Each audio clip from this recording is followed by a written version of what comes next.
Kahit sa ang sulok na lang po kami pumuesto. Kahit sa sahig ayos lang. Magsasapin na lang po kami. Gamutin niyo lang po ang anak ko. Aniya na hindi na maampat ang luha sa mga mata.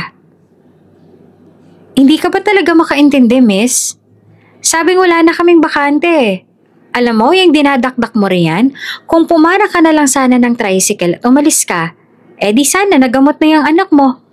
Tsaka, kung wala naman kayong pambayad, wag na kayong umasa sa doktor. Hindi po ito charity. Maawa na po kayo pakiusap. Kahit ngayon lang Security, pakuha nga ng babae rito, nanggugulo na eh. What's happening here? Isang baritonong boses ang pumailan lang sa kaguluhan. Dok, yung babaeng yan po kasi kanina pa nanggugulo. Parang auhan nyo na iligtas niyo ho ang anak ko. Wala na ho akong ibang malalapitan, pakiusap. Anong problema? Bakit hindi niyo na lang bigyan ng maliit na silid?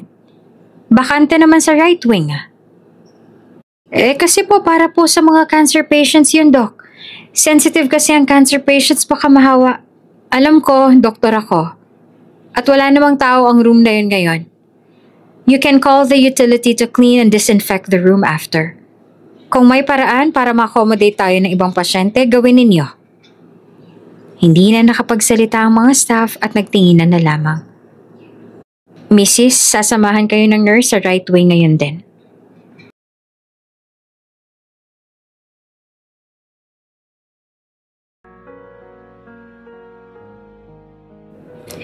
Hindi maiwasan ng mga taong hindi mapabaling sa kinaroroonan ni Gia. Habang yakap-yakap ni Gia, ang nanghihinang anak ay umiiyak siya. Lahat ng mga mapapadaan ay nagbubulungan. Nakapaskil sa mga mata ang panghuhusga dahil umiiyak siya at nakasalampak pa sa sahig habang yakap-yakap ang nag-aapoy sa lagnat niyang anak. Pangako po, makakahanap din po ako ng pambayad sa inyo. Kahit ngayon lang po, kailangan na talaga ng anak ko. Aniya sa nagsusumamong boses. Puno ng mga rooms namin, wag mong itulad sa public hospital ang hospital namin. Kapag puno na at hindi na pwedeng i-accommodate ay tatanggi na kaagad kami. Ani ng isang babae sa inquiry. Tsaka mukhang wala namang niyang pambayad eh. Mamomroblema na naman tayo sa paghabol sa mga tulad niya, katulad noon. Tayong malalagot pag nagkataon. Bubulong-bulong ng isang kasama ng babae. Narinig niya yon kaya kaagad siyang tumayo habang buhat-buhat ang anak. Hindi po ako tatakbo, huwag po kayo mag-alala. Hindi ko po gagawin yon. Babayaran ko po kayo. Pero tinaasan siya ng kilay ng isang babae sabay iling. Maniwala. Natutuloy na tayong ako sa mga ganyang dahilan? Basta, i-priority mo yung sigof. Mas wala tayong sabit doon. Darating yun ngayon. Sabat naman ng isa pa. Ibig sabihin ay may bakante naman palang silid pero dahil may mas darating na mas makapangyarihang tao ay wala na siyang chance na makapasok pa roon. At mukhang wala ring balak na tanggapin siya dahil iniisip ng mga to na tatakbuhan niya ang obligasyon niya. Ngayon pa lang ay hinuhusgahan na kaagad siya ng mga to. Kaya lang hindi niya naman pwedeng umalis kaagad doon dahil malayo pa mula roon ang iba pang ospital. Baka kung ano pa mangyari sa anak niya sa daan. Doon ay umaasa siyang pagbibigyan siya, baka kalaunan ay maawa rin ng mga to. Kahit saan sulok na lang po kami pumuesto. Kahit sa sahig, ayos lang. Magsasapin na lang po kami. Gamutin niyo lang po ang anak ko. Aniya na hindi na maampuhat ang luha sa mga mata. Kung silid lang din ang problema, wala na siyang pakaalam kahit saan sila ilagay ng mga nandoon. Ang importante ay magamot ang anak niya. Sabi ng mga kapitbahay ay baka na dengue ang anak niya. 1 linggo na kasi na pabalik-balik ang lagnat ito at ngayon mas mainit pa ito kumpara noong una. Ang problema ay sinabayan pa iyon ng pagsusuka at pagtatae. Iyon ang mas ikinatatakot niya. Hindi niya na alam ang gagawin. Hindi niya na alam kung papaano pa kumalma. Hindi ka ba talaga makaintindi, misis? Sabing wala na kaming bakante. Alam mo, yung dinadakdak-dak mo riyan, kung pumara ka na lamang ng tricycle at umalis, baka nagamot na yung anak mo.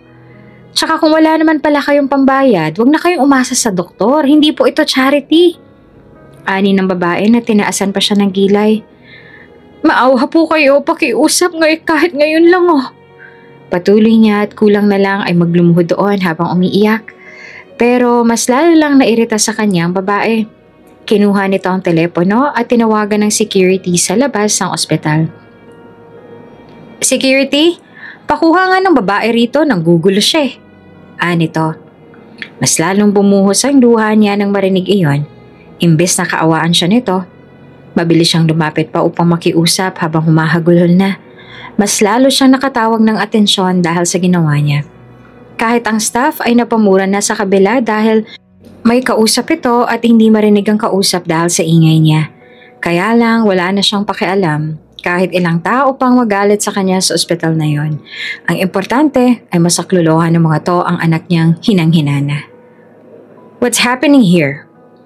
Isang baritonong boses ang pumailan lang sa kaguluhan. Namilog kaagad ang mga mata ng mga staff nang marinig ang boses ng lalaking iyon. Dahil iyak siya ng iyak kaya hindi niya nanilingon ang may-ari ng boses. Doc, yung babaeng yan po kasi kanina pa nanggugulo. Pinipilit niyo po kahit wala naman na tayong bakante ngayon. Sumbong ng isa sa mga staff. Sa kabilang banda, si Dr. Nathaniel Reyes ay kasalukuyang papunta sa kabilang wing upang i-check ang mga pasyenteng kakapasok lamang. Siya ay espesyalista sa buto. Karamihan na hawak niyang iyon ng mga nadisgrasya. Kaya lang natigil siya sa second floor nang marinig ang komosyon doon at natagpuan niya ang babaeng may karga-kargang bata habang umiiyak. Parang awa niyo na iligtas niyo ang anak ko. Wala na akong ibang malalapitan. Pakiusap. Humahagulhol na sambit ng babae na may hawak ng bata. Anong problema? Bakit hindi niyo nalang bigyan ng maliit na silid? Bakante naman sa right wing ah. Kunot ang noon niya ng balingan ng staff. Kapansin-pansin ang pamumutla ng staff. Kasi po sa mga cancer patients po yun eh. Sensitive kasi ang cancer patients, baka mahawa ng mga... Alam ko, doktor ako. At walang tao ang room na yun ngayon. You can call the utility to clean and disinfect the room after. Kung may paraan naman na maka-accommodate tayo ng iba pang pasyente, gawin nyo. Aniya sa iritadong boses. Hindi na nakapagsalita ang mga staff at nagtinginan na lamang. Yumuko si Nathaniel upang alalayang tumayo ang kawawang ina ng bata na nakasalampak na sa sahig. Mrs., sasamahan kayo ng nurse sa right wing ngayon. Ani rito. Umiiyak pa rin ito. Ilang saglit ay dumating ang nurse sa lalaki upang mag-assist sa babae. Saktong lumingon ang babae upang tingnan ng mga staff at matitigan niya ang mukha nito. Ani mo ay mahuhulog ang hawak niyang cellphone nang mapagtanto kung sino ang babaeng yon. Tila nang hina ang tuhod niya. Kung hindi pa siya nakahawak sa dingding ay baka nabuwal na siya. Gia, banggit niya. Natulala na lamang siya. Abala siya at dapat aalis na siya pero hindi na siya makagalaw sa pagkagulat. Ilang taon na rin ang nagdaan. Hindi niya pa rin malilimutan ang mukha ng babae.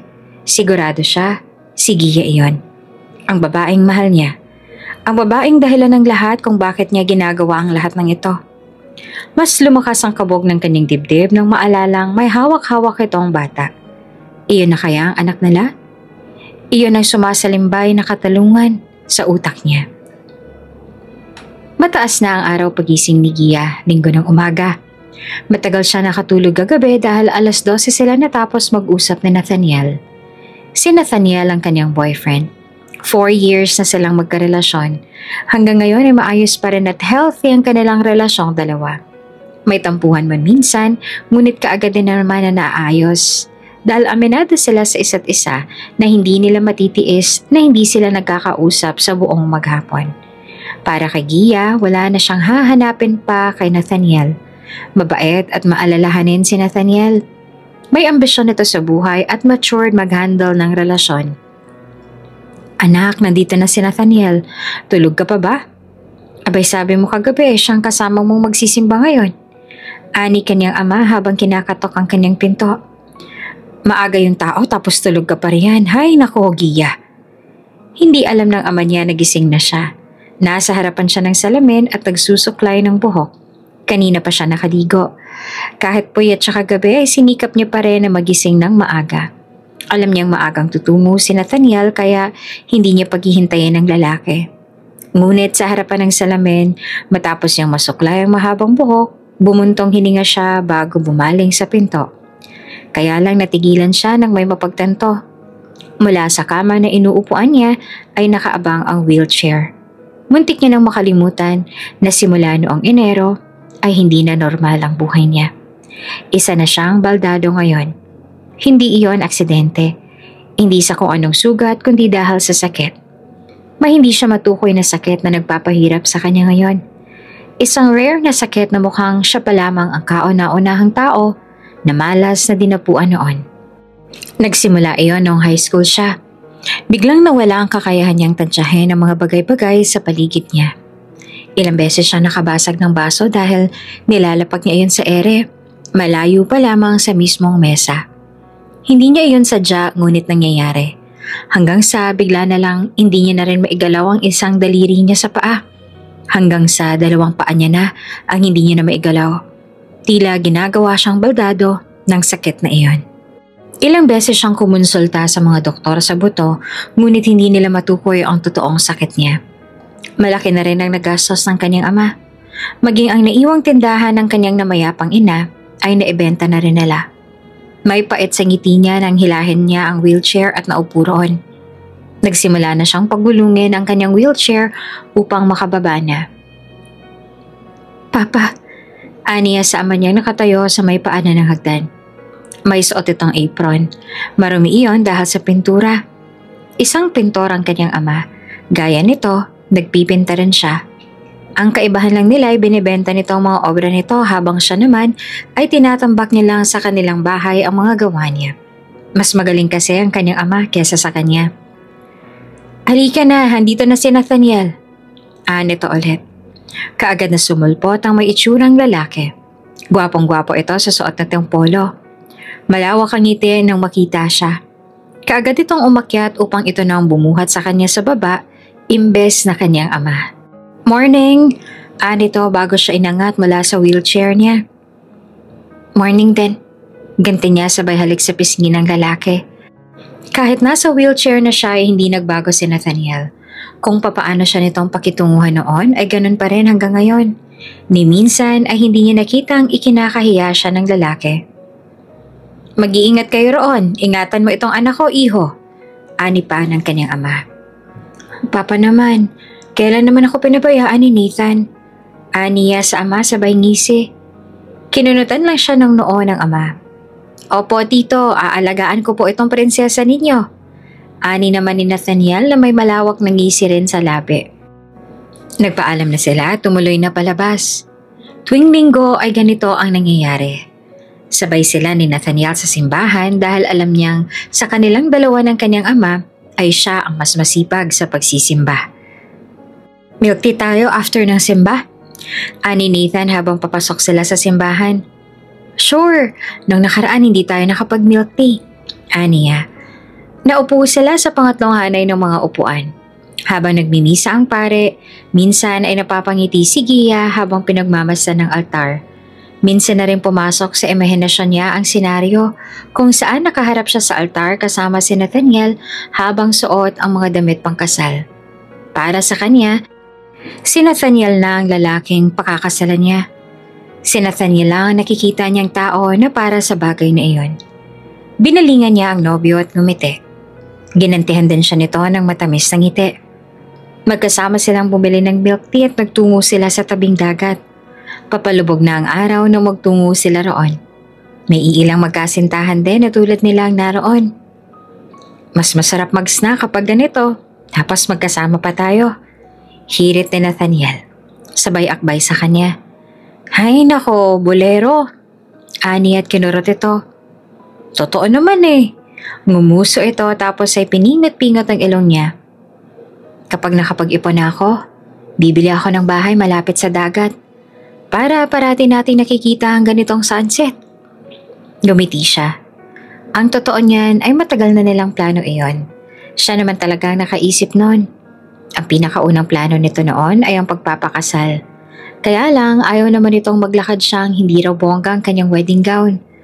Gusto raw nito ng magarang kasal para sa kanya.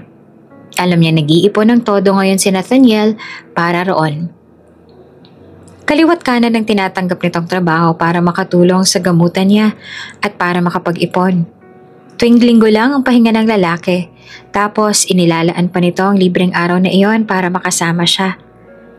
Inabot niya ang kamay ni Nathaniel. Bumuntong hininga siya bago nagsalita. Nathaniel, buntis ako. Natigilan ito at napabaling sa kanya. Napatulala ito ng ilang saglit. Hanggang sa nagbago ang reaksyon nito sa mukha. Biglang dumaan ang pag-aalala roon. At alam niya ang dahilan noon. Dahil iyon sa sakit niya. Ngunit binawi nito iyon ng magaang ngiti at saka siya niyakap. Alam niyang nag-aalala ito para sa kanila ng bata, ngunit hindi nito kayang sabihin sa kanya. Margarita, nag-angat ng tingin si Nathaniel na mapagtantong pamilyar sa kanya ang boses na iyon. At hindi nga siya nagkakamali dahil nandito nga at nakaupo sa high stool ng bar si Agnes. Ang babaeng minsan niya nang nakilala noon sa university na pinasukan niya. IT ang kinuha niya noon. Nakakuha siya ng scholarship noon sa university na yon, ngunit limitado ang kursong pwedeng kunin. 2 years siya sa college at nakilala niya nga ang isa sa sikat sa school na si Agnes. Noong una ay mabait lang ito sa kanya hanggang sa bigla itong nagpakita ng motibo sa kanya noong naging sila na ni Gia. At saka wala siyang nikatiting na pagtingin sa babae. Kaibigan lang talaga ang turing niya rito. Ngayong pareho na silang graduate, ay panay pa rin ang sunod ng babae sa kanya. At minsan ay naiinis na siya. Lalo pa at nakakabastos para sa girlfriend niya na inaakit pa rin siya nito kahit na alam nitong taken na siya. Margarita, aniya sabay lapag ng inumin nito sa harap nito. Ngumisi ang babae. Libre ka na sa linggo? Napabuntong hininga siya at hindi pinansin ang sinabi nito. Tumawa ito nang makita ang iritasyon sa mukha niya. Know what? Pwede mong kunin ang gusto mong kurso kapag sinabi ko sa daddy ko. Pwede kanyang pag-aralin sa mas mahal na. Wala ka na bang ibang order? Putol niya. Sumilay ang mapaglarong ngisi sa labi ni Agnes. Pwede ka bang i-order? Napapailing na lang siya at ni-ready na lamang ang mga shot glass sa tabi. Mukhang hindi niya makakausap ng matino si Agnes. I can do everything you want. I can afford anything. I can do anything, loves. Ani Agnes sabay ngisi ulit. Binalingan niya ito. Good for you. Mas lumawak ang ngiti nito. I heard may sakit pala ang girlfriend mo. Nagtagis ang bagang niya nang balingan ulit si Agnes. Huwag mong idamay si Gia sa usapan kung gusto mong kausapin pa kita. Bantaan niya sa babae. Agad naman na nanahimik ang babae at bumusangot. Ilang saglit ay iritadong itinungga nito ang laman ng baso. Ano ba kasi ang meron siya na wala ako? I can make you happy naman. I can give you everything. I can do whatever you want. Nito na may pagsusumamo sa mga mata. May pagsuko sa mga mata nang umayo siya ng tayo at tiningnan si Agnes. Bakit ako? Maraming mas deserving sa pagmamahal mo, Agnes. Naiintindihan mo naman siguro na may mahal na akong iba. Hindi ako nag-iisa sa mundong to, Agnes. Marami namang nandyan. Maluwanay na pagpapaliwanag niya rito. Umaasang magigising sa katotohanan ang babae. Ngunit, ngisi lamang ang naging tugon nito at saka nag-angat ng kilay. No, ikaw lang, Nathaniel. Sumusukong na pabuntong hininga na lang ulit siya nang mapagtantong. Wala nang pag-asa si Agnes at talagang hindi niya na mababago ang mga desisyon nito. Nalasing ang babae kalaunan at mas lumala pa ang mga pinagsasasabi nito. Naramdaman ni Nathaniel na siya ang sadya ni Agnes kung kaya't gabi-gabi itong tumutungo sa bar na iyon. Parati itong naglalasing upang masulyapan lang siya. At gabi-gabi na ihayag sa kanya ang nararamdaman nito. Naging kaibigan niya ang babae kung kaya't kahit papaano ay nag-aalala rin siya rito. Hello? Lasing na po siya. Nandito ulit siya sa bar na pinagtatrabahuhan ko. Aniya sa family driver na Agnes. Sige, paparating na ako. Pakibantay lang saglit sa kanya ha. Ani ng lalaki sa kabilang linya. Tsaka ibinalik niya sa kamay ni Agnes ang phone nito. Kahit ang driver ng dalaga ay kilalang kilala na siya.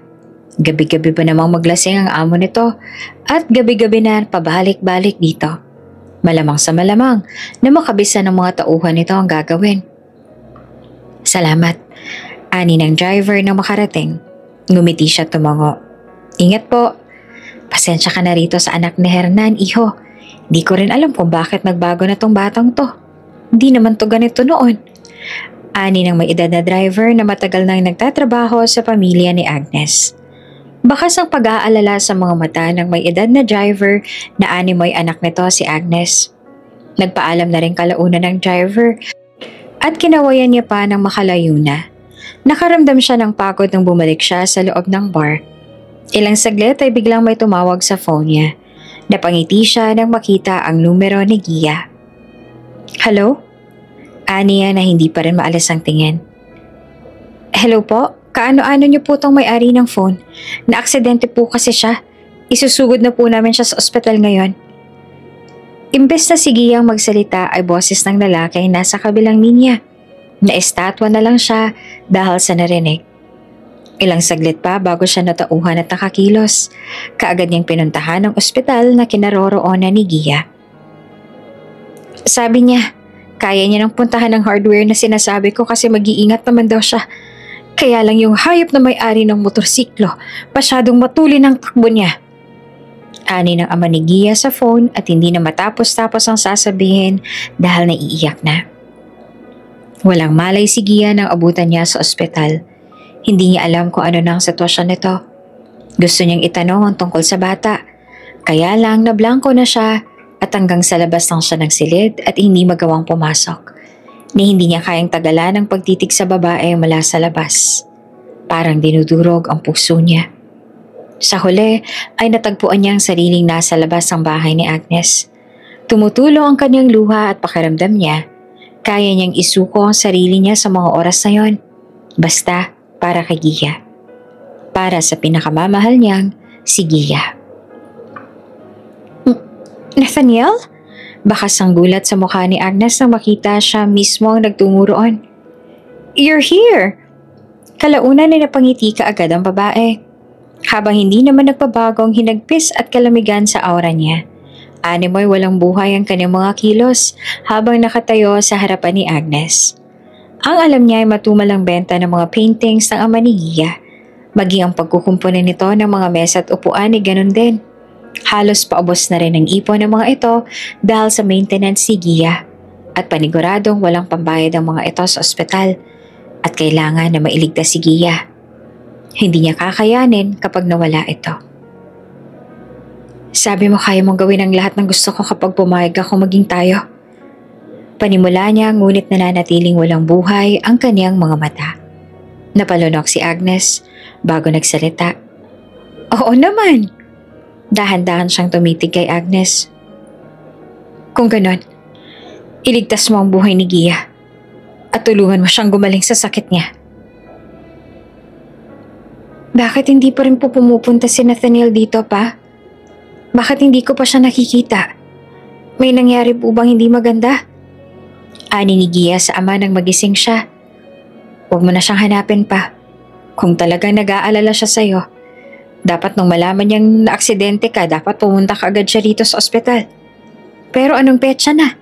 Hanggang ngayon ay wala pa siya. Kahit text o tawag, wala tayo natanggap mula sa kanya. Ani naman ang kanyang ama. Maging ito ay halatang naiirita na rin. Hindi niya alam kung anong dahilan ng kasintahan. Nakakapanibago dahil hindi naman ganoon si Nathaniel. Kapag may nangyayari sa kanya, natitiyak niyang si Nathaniel kaagad ang nandoon upang daluhan siya. Ito ang pinakaunang beses na wala ang lalaki sa tabi niya, kaya nag-aalala siya. Ayos ang anak niya, walang nangyari sa bata, at malaking pasasalamat niya roon. May tumulong sa kanila upang makalabas sila ng ospital na walang mababayaran. Hindi rin kilala ng kanyang ama ngunit malaking pasasalamat niya sa mga ito. Hanggang sa dumating ang araw na mai-discharge na siya sa ospital. Sinubukan niyang kontakin si Nathaniel, ngunit parang unattended ito. Hanggang sa sinubukan niya rin kontakin ito sa iba pa nitong social media accounts. Ngunit tila gumuho ang mundo niya nang makita ang katotohanan. Hindi. Nathaniel. Aniya habang napatakip sa bibig. Nakita niyang nakatagna si Nathaniel sa picture na iyon kaya nakita niya. Picture iyon ni Agnes at Nathaniel na magkasama habang nakayakap si Agnes sa braso ng boyfriend niya. Tapos ang caption ay, "To LA." Nabitiwan niya ang phone niya at tulala habang tumulo ang luha sa mga mata. Habang lumalaban siya sa buhay ay heto at nagtatravel si Nathaniel sa ibang bansa kasama ang ibang babae. Ang masama pa'y ang babaeng ito ang sinasabi ng iba na patay kay Nathaniel. Mukhang nagpapakasaya pa nga si Nathaniel kasama ang babaeng to. Muntik na silang mapahamak ng kanyang anak. Kaya anong nangyari? Papaano nagawa ni Nathaniel to? "Kumain ka ng marami." Aning kanyang ama na may pait sa mga ngiti. Nilagyan nito ng sunny side up ang kanyang plato tapos ay kanin. "Salamat po." Ani at pilit na umiwas sa tingin ng ama. Namamaga pa kasi ang mata niya mula sa pag-iyak. Ayaw niya namang mag-alala ang ama pero sa lakas ng mga hagulhol niya kagabi, hindi na siya sure ngayon kung talaga bang hindi alam ng ama na umiiyak siya. Gabi-gabi na lang siyang ganito simula nung malaman niyang ginawa ni Nathaniel. Kapag umiiyak ang mama, nasasaktan din ng baby sa loob. Kung anong nararamdaman ng ina, ay ganun din sila. Alam ko ang nararamdaman mo pero lumaban ka anak para sa apo ko. Sa'yo na lamang siya umaasa ngayon. Ani ng ama at hinawakan ng marahan ang kanyang kamay. Tumulo na naman ang luha niya dahil sa sinabi ng kanyang ama. Dahil sa sinabi nito, tila nagising siya sa katotohanan. Dahil sa sakit na nararamdaman, muntik niya nang makalimutan na nakakasama iyon sa anak niya. Dumaan ang ilang buwan at dumating ang araw ng pagsilang ng kanyang anak. Galit siya kay Nathaniel, ngunit may mga panahon na gusto niya itong makita. Galit siya ngunit naglaho ang pagmamahal niya dito. Matapos siyang manganak ay panay ang baling niya sa pinto ng ospital. Umaasa siyang darating ito upang makita ang kanilang anak. Ngunit hindi nangyari iyon. "Papa, pahinga po muna kayo.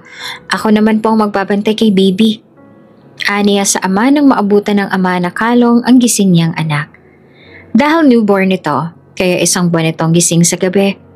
Pareho silang puyat ng kanyang ama kakabantay sa bata. "Mabibinat ka, kakapanganak mo pa lang. Matulog ka na roon." Anito. Ngumiti siya at lumapit sa ama. "Sapat na po ang tulog ko. Kaya kayo naman po ang magpahinga pa." Bumuntong hininga ito. Alam niyang gustong-gusto na rin itong matulog. Ipinaubaya nito ang kaniyang anak sa kanya upang siya naman ang humele dito. Napangiti siya nang mapagmasdan ng anak ngunit may kaakibat na sakit. Kamukhang kamukha kasi ito ng ama nito at nasasaktan siya sa tuwing naaalala ang ama ng kanyang anak. "Papa, kakain na po tayo. Naganda na po ako ng agahan natin." Ani sa ama isang umaga. Matagal gumising ang kanyang ama at nagtaka siya. Pinasok niya sa silid ang ama at nakita niyang nakatagilid ito at mukhang tulog pa rin. Napangiti siya at saka nilapitan ng ama habang pinapagulong niya ang kanyang wheelchair. Hinawakan niya sa braso ang ama ngunit nagulat na lamang siya na mapagtantong malamig na ang braso ng kanyang ama. "Papa?" Aniya habang inaalog ito. Nagsimula nang tumulo ang luha niya nang makitang maputla na rin ito at wala na itong pulso. Hirap siyang tanggapin, ngunit ang katotohanan ay wala na talaga ang kanyang ama. Iniwan na rin siya nito. Iilan lang ang kaanak na nagpunta. Ayon sa nalaman nila ay inatake sa puso ang kanyang ama. Alam niyang dahil sa nangyari sa kanya, pati ito ay stress na rin. "Iha, nakikiramay kami." Sambit ng kanilang kaanak. "Ingat po kayo sa biyahe." Tugon niya habang nakatayo sila sa labas. Tinapos sa mga ito ang huling lamay bago umuwi. Kaya iilan na lang ang kaanak na nakilibing. Mas lalo siyang nahirapan sa pagkawala ng kanyang ama. Baldado siya at wala siyang kakayahang maghanap buhay dahil unti-unting kinakain ng sakit na ito ang kanyang buong katawan. Mas lalo siyang hirap ngayong wala ng ama Ang inaalala niya na lang ay ang kanyang anak. Madadamay ito sa kamalasang nangyayari sa kanya. Ngunit isang araw ay may dumating na mga tao sa pintuan ng kanyang bahay. "Hello po, andito po kami para tulungan kayo. Narinig po namin ang tungkol sa sakit ninyo. May nagmagandang loob po na mag-sponsor para matulungan kayo." Pagpapakilala nito, doon niya napagtantong hindi naman pala siya ganong kamalas dahil tamang-tama lamang ang pagdating ng mga ito sa buhay niya. "Mama!" Nagising si Gia nang marinig ang boses ng kanyang anak. Nang magmulat siya ng mga mata ay sumalubong sa kanya ang nakangiting mukha ng anak. "Mama, gising ka na po!" Nito na nakangisi pa rin. Napilitan siyang bumangon. "Anong oras na ba, baby?" "8 na po, kaya nangutang po ako kay Aling Pili ng ulam dahil may kanin naman tayo." Nito. Namilog ang mata niya. "Diyos ko, late ka na!" Mabilis siyang tumayo at naglagay ng tali sa buhok. Sumunod din naman pababa ang kanyang anak. Kaya lang nagulat siya nang makitang nakahanda ng pagkain sa hapag. Kaya nagtataka siyang nilingon ng anak. "Kumain ka na?" Niya na may pagtataka. Tumango ito. "Opo, nauna na po ako. Aalis na ako ngayon kaya kumain na po kayo." Sa kanya lang napagtantong, nakabihis na pala ang kanyang anak. Nagtira ito ng ulam upang makakain na siya.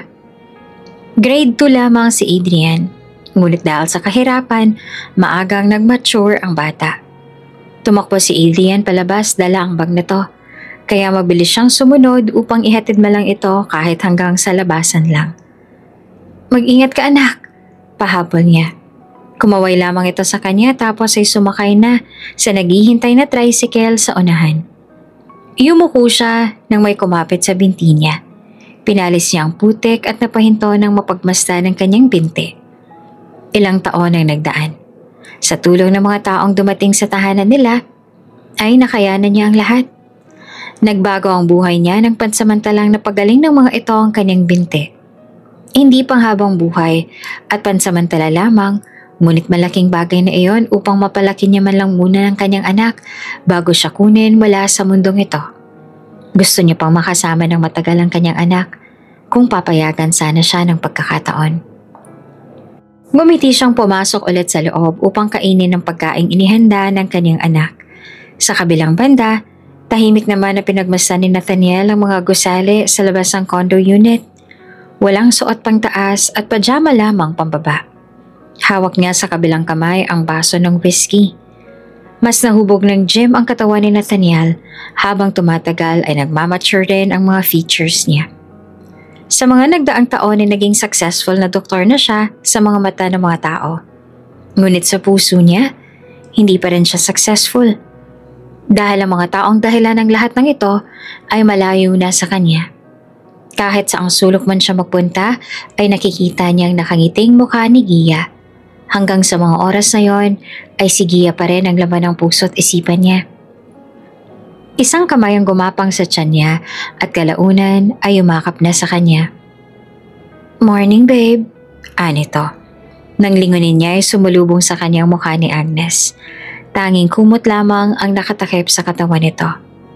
Pinagbibigyan niya ang babae sa gusto nito, kapalit ng mga bagay na binigay nito sa kanya. Ngayon ay naging doktor na siya. Pinag-aral siya ng ama nito at nakuha niya ang kursong gusto niya. Nag-aral siya sa ibang bansa at naging magaling na neurologist.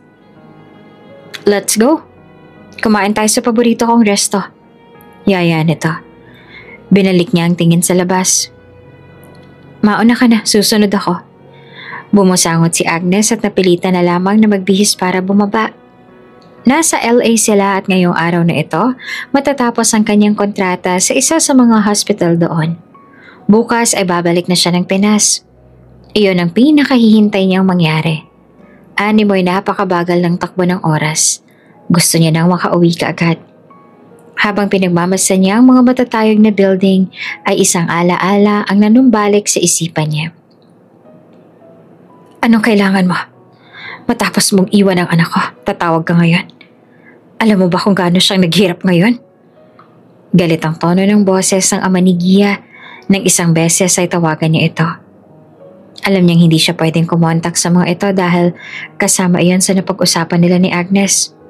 Pero hindi niya kinaya isang araw. Miss na miss niya na si Gia at gusto niyang malaman ang kalagayan ng babae. Halos hindi na siya makatulog kakaisip, kaya napilitan siyang tawagan ng ama nito. Naiintindihan ko po. Sorry po. Aniya sa nanginginig na boses. Huwag na huwag ka nang tumawag dito ulit. Sinusubukan ka ng kalimutan ng anak ko. Kaya hayaan mo siyang makalimot at makapamuhay ng maayos. Ani ng ama nito. Matapos ang tawag na iyon ay nalaman niyang na maalam ang ama ni Gia. Pakiramdam niya ay siyang dahilan ng pagkamatay nito. Dahil sa matinding galit sa kanya ay inatake ito sa puso. Neurologist ang kinuha niya nang malaman niyang related sa utak ang sakit ni Gia. Hinalungkat niya ang mga files na naging process sa paggamot kay Gia sa ibang bansa. Nalaman niyang hindi 100% na gumaling si Gia. Darating ang panahon, babalik lang din ulit ang sakit nito. Kung kaya't sinimulan niyang pag-aralan ng proseso na in-apply ng mga doktor na iyon kay Gia. Sinikap niyang malaman ang lunas dahil kapag pumalpak siya, baka hindi niya kayanin. Si Gia lang ang dahilan kung bakit lumalaban pa rin siya hanggang ngayon. Kaya kailangan niyang gawin ang lahat upang madugtungan niya ang buhay ng babaeng mahal. Nilagok niya ang huling whiskey sa baso niya tsaka inalapag sa mesa sa tabi. Nagsimula na siyang magsuot ng polo at trouser tsaka kinuha ang susi ng kanyang Lamborghini. Habang malayo siya kay Gia, nagsisikap siyang bumuo ng mga plano na maaaring makatulong sa kanila ni Gia oras na kumalas na siya kay Agnes. Babayaran niya si Agnes at ang pamilya nito sa danyos upang wala na siyang utang sa mga ito. Kailangan lang maghintay ni Gia na mabuo ang lahat ng plenano niya. Pinangako niyang hindi na siya lalayo pa rito oras na nakabalik na siya sa babae. Makabalik si Gia mula sa ibang bansa matapos siyang gamutin sa sakit niya ay binenta nila ang bahay niya. Sa isang squatter area sila nakabili ng murang bahay. Kalaunan ay unti-unti na rin siyang nasasanay sa buhay nila roon. Naging labandera na rin siya ng mga trabahante sa planta na malapit sa tinitirhan nila. Hindi kasyang kita niya sa pang-araw-araw nila ng kanyang anak, ngunit pilit nilang pinagkakasya iyon. Ang problema lang ay dumating ang pagkakataong hindi nila inaasahan. Nagkasakit ang kanyang anak. Wala silang kapera-pera sa pagkakataong yon. At hindi inaasahan ni Gia na darating ang panahong magmamakaawa siya sa ospital upang iligtas ang kanyang anak. At malaking pasasalamat niya sa doktor na siyang pumayag upang magamot ang kanyang anak. Napag-alaman na tama ang hula ng kapitbahay nila. Dengue nga ang dumapong sakit sa anak niya. Nagpasalamat siya na matapos ang ilang araw na pamamalagi nila sa ospital ay umayos na ang lagay ng kanyang anak. Magkano po lahat ng bill? Paid na po ang bill ninyo, may nagbayad na po. Putol ng staff nang lumapit siya upang mag-inquire sa bayarin nila. Aaminin niyang kinabahan siya na malaman ang babayaran nila, ngunit napalitan naman iyon ng gulat nang marinig ang sinabi ng staff sa kanya. Po? Sino pong nagbayad? Niya na naguguluhan pa. Si Doc po mismo ang nagsabi na huwag na po kayong pagbayarin. Nito. Napakurap-kurap siya at matagal bago nag-sink in sa isipan niya ang sinabi ng babae. Nang mapagtanto ang narinig ay kaagad siyang umalis doon. Hindi niya hahayaang bayaran ng iba ang bills niya sa hospital na yon. Alam niyang mabait ang doktor ngunit hindi siya magte-take advantage sa kabaitan nito. Pwede ko bang makausap si Doc ngayon? Niya sa sekretarya nito. Check up po ba? Umiling siya. Hindi po, personal na bagay lang. Tiningnan nito ang folder sa harapan nito at saka bumaling sa kanya. Pasok na po kayo. Mamaya-maya pa naman ang next na pasyente niya. Nagpasalamat siya at kaagad na pumasok. Alanganin ang ngiting pumaskil sa labi niya. Nang makapasok, kinakabahan siya. Hindi niya alam kung anong unang sasabihin niya. Good morning po, pasensya na po kung... Nabitin sa ere ang ngiti niya at napalitan ng pagkatulala nang makita ang umupo na ng doktor. Animoy nananaginip siya habang nakatayo sa harapan nito. Nathaniel? Wala sa sariling nakatitig siya sa lalaki. Sinong mag-aakalang after ng ilang taon ay heto at magkikita ulit sila ni Nathaniel sa ganitong pagkakataon. Kaya lamang sa magkaibang sitwasyon. Dahil ang lalaking nasa harap niya ngayon ay isang doktor at mukhang successful na sa buhay. Samantalang heto siya, isang inang walang magandang buhay na maibigay sa anak dahil isang hamak lamang na labandera. Sa pagkakataong ito ay nakaramdam siya ng panliliit sa sarili. Napakalayo na ng agwat nila sa isa't isa. Sorry, maling silid yatang napasukan ko. Aniya at kaagad bago nakapagsalita si Nathaniel. Kaagad siyang tumalikod. Halos lumuwang puso niya sa dibdib dahil sa lakas ng kabog niyon. Ani mo'y lumulutang siya habang naglalakad palayo. Parang gusto niyang tumakbo para makalayo kaagad kay Nathaniel. Nang maalala niya ang lahat ng ginawa ng lalaki ay umahon ng galit sa puso niya. Anong tumatakbo sa utak nito? Pinapamukha ba nito sa kanya na magkaiba na sila ng sitwasyon ngayon? Na mas mabuti ng kinalabasan ng paglayo nito sa kanya? Mas lalong lumala ang puot sa puso niya dahil sa ideyang yon. Kaya lang, bago pa siya makarating sa silid na ginagamit ng kanyang anak, ay may humawak sa kanyang braso. Mabilis siya nitong nahila tungo sa tahimik na parte ng ospital. At sa pagmulat niya ng mata, ay ang mukha ni Nathaniel ang agad na sumalubong sa kanya. "Can we talk?" Anito sa mahinang boses. Pero imbes na hayaang magsalita si Nathaniel, ay tinulak niya ito at akmang aalis. Ngunit kaagad siyang hinawakan nito sa braso. "Please, Gia." Anito na may pagsusumamo sa mga mata. "Wala tayong dapat pag-usapan, Nathaniel." May galit sa mga mata niya ng balingan ng lalaki. "Siya na bang anak natin?" Anito sa nanginginig na boses. Nagbitiw siya ng sarkastikong ngiti at kumuyom ang kamao. "Hindi ikaw ang ama niya." Natigilan si Nathaniel. "Anong ibig mo sabihin?" Maging siya'y naguluhan sa naging reaksyon ng lalaki. Ayaw niya sanang magsinungaling pero kailangan niyang gawin. Ayaw niyang isipin ni Nathaniel na hindi pa siya nakaka-move on. "May nakilala ako matapos mo akong iwan." Medyo kabado pa siya nang sabihin iyon. "Hindi lang naman ikaw ang lalaki sa mundo. Akala mo ba hindi ako makakahanap ng iba dahil lang naging tayo noon?" Binawi niya ang kamay niya at nanatiling sarkastiko ang ngiting iginawad niya sa lalaki. "Wala nang anak natin. Magmula nung iwan mo kami kaya wala ka ng anak sa akin, Nathaniel." Akmang aalis na siya ngunit nilingon niya ulit ito. "Siya nga pala, huwag kang mag-alala. Sisikapin ko makabahay dito sa ospital." Kaagad silang nagligpit ng mga gamit nang dumating na ang araw na madidischarge na ang anak. Ayaw niya nang magtagal pa roon, lalo pat alam niyang nasa ospital na iyon si Nathaniel. "Makakauwi na tayo, Mama. Magaling na po ba ako?" Ani ng kanyang anak ng may inosenteng tingin. Ngumiti siya sa anak at tumango. "Oo, magaling ka na, kaya uuwi na tayo." "Sorry, Mama." Anito at napayoko. Nagulat siya sa sinabi ng anak. Nagbitiw siya ng alanganing ngiti. "Bakit ka naman nagsusorry?" Bakas ang lungkot sa mga mata nito nang magsalita. "Kasi dahil po sa akin nabawasan na naman po ang ipon ninyo. Kung sana nag-ingat lang ako para..."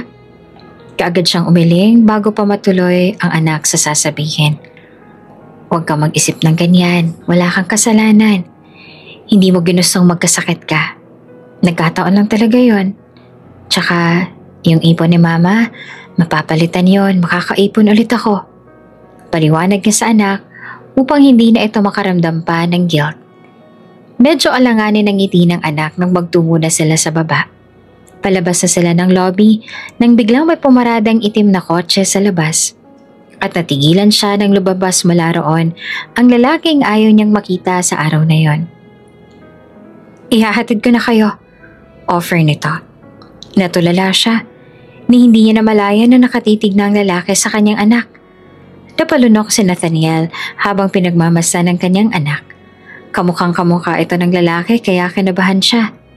Kaagad niyang kinuble sa likuran niya si Adrian. Nasa inyo ba ang ama ng anak mo?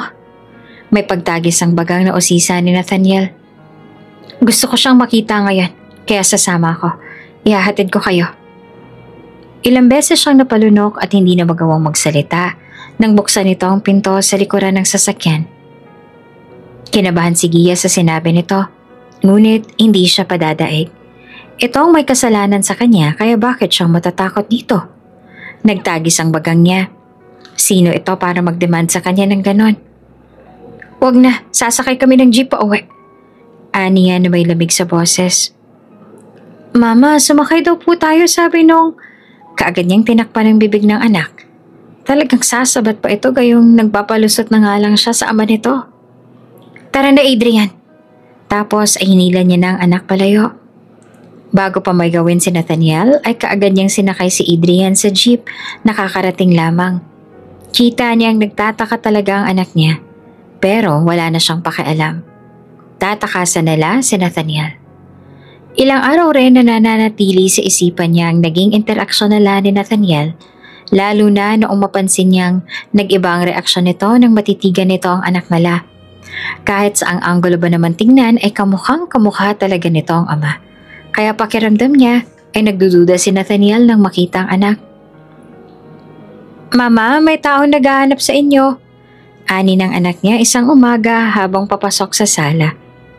Iniwan niyang hinuhugasan at akmang tutungo sa sala. Kaya lang natigilan siya nang makita kung sino ang nasa sala nila ngayon. Hindi man lang siya hinintay ng anak niya. Basta-basta na lang itong pinapasok ito. Gia, ani to sa baritonong boses. May mga bitbit na supot ang lalaki. May ilang karton din sa lapag. Nagtagis ang bagang niya. Anong ginagawa ng lalaking to rito? Paano mo kami nahanap? Aniya na may bakas ng iritasyon sa mga mata. Tumikim ito bago nagsalita. Sinundan ko kayo. Kumuyom ang kamuon niya. Ano ba talagang kailangan mo? Mama, mukhang hindi naman po siya masamang tao. Eto nga po, may dala pa nga siyang mga groceries. Singit ng kanyang anak na kararating lamang sa sala. Binigyan niya ng matalim na tingin ng anak. Wala kang alam, kaya huwag kang sumasabat, Adrian. Sinasabi ko na sa'yo, hindi magandang pag-uugali yung sumasabat sa usapan ng mga matatanda. Kaagad na napayuko si Adrian nang mapagalitan niya. Sorry po, mahinang sabit naman ni Adrian. Tapos ay binalingan niya si Nathaniel. Ilang beses na palunok ang lalaki. Ang kilala nitong Gia ay iyong babae, mahinhin, soft-spoken at parating nakangiti. Ngunit wala na iyong dating Gia na ngayon. Ibang Gia na ang nasa harapan nito. Naging ganito siya dahil sa mga karanasan niya. Binago siya na naging sitwasyon niya. Si Nathaniel ang sinisisi niya sa bagay na yon. Nilapitan niya ang dala ni Nathaniel at patulak na ibinalik sa lalaki ang supot ng mga groceries. Dalhin mo yan lahat, huwag ka nang bumalik dito. Tahimik na kami rito, huwag mo na kaming guluhin. Aniya sa malamig na tono. Gia, mahinang sabit nito sa pangalan niya. Hindi naman kaagad kumilos si Nathaniel kung kaya't siya na mismong kumuha ng karton na dala nito kanina at dinala sa labas. Tapos ay hinila niya palabas si Nathaniel. Umalis ka na, patuloy niya. Tapos ay pinagsarahan ng pinto ang lalaki. Nang maisara niya ang pinto ay kaagad na tumulo ang luha niya. Naiinis siya dahil hanggang ngayon nasasaktan pa rin siya sa tuwing nakikita niya si Nathaniel. Kung sana makamove on na siya. Kung sana makalimutan niya ng lahat ng tungkol kay Nathaniel. Hindi sana ganito. Samantala, tila wala naman sa sarili nakaupo si Nathaniel sa harap ng manibela. Nakatingin siya sa harap ng bahay ni Gia. Kahit itinaboy na siya ng babae, ay hindi niya pa rin magawang iwan ang lugar na iyon. Gusto niyang makausap si Gia. Gusto niyang umamin ito sa totoo. Dahil noong nakita niya ang bata, aaminin niyang kaagad siyang kinabahan, kaagad siyang naguluhan. Kung anak nga ito ng ibang lalaki, bakit kamukhang kamukha niya ang bata? Ngunit sino ba siya para usisain ng babae samantalang siya itong may utang na paliwanag kay Gia? Dahil bigla na lang siyang naglaho na parang bula. Mga bandang 1 a.m. siyang umalis, kaya lang pag-uwi niya ay ang iritadong tingin ni Agnes ang sumalubong sa kanya. "Saan ka nang galing?" Kaagad nito ang salubong. May inasikasa lang ako," aniya sa pagod na boses. "Inasikaso? Talagang inabot ka ng madaling araw?" Nito at nagsisimula na magtaas ang boses. Ayaw niya na sanang makipagsagutan sa babae. Pagod na siya sa mga nangyari sa araw na yon. Ayaw niya nang dagdagan ang stress niya. "Come on, Agnes, wag ngayon. Gusto ko lang matulog." Ani at napasapo sa noo. "No, magpaliwanag ka. Kanina pa ako naghihintay sa'yo tapos uuwi ka ng ganitong oras ang wala malang sasabihin? Ano na?" Napabuntong hininga siya. "Stop this, Agnes." Pero humarang pa rin ang babae kahit na ilang beses niyang sinabi na tumigil. "I said stop it, Agnes!" Sa pagkakataong to ay tumaas na ang boses niya. Napaatras ang babae dahil sa ginawa niya. Halata ang gulat sa mga mata nito nang gawin niya iyon. Pagod na ako. I want to sleep. Galing ako sa trabaho. Kailangan ko pa bang mag-explain parati sa'yo? Marami akong inaasikaso. Kailangan ko pa bang i-report sa'yo masking paghinga ko? Alam mo, minsan nakakasakal na tong ginagawa mo eh. Patuloy niya. Natulala si Agnes. Hindi kaagad ito nakahuma sa kinatatayuan. Ilang saglit ay sumunod din kaagad ang babae. "I'm really sorry, hindi ko sinasadya. Nag-aalala lang ako kaya ako nasabi yun. Hindi ko na uulitin." Nito at sunod ng sunod sa kanya. Hindi na siya nagsalita at dumiretso na sa banyo upang mag-shower. Sinadya niya magtagal doon upang hindi na maabutan ng gising si Agnes. A family dinner. Diyon ang sabi ni Agnes sa dapat nilang puntahan.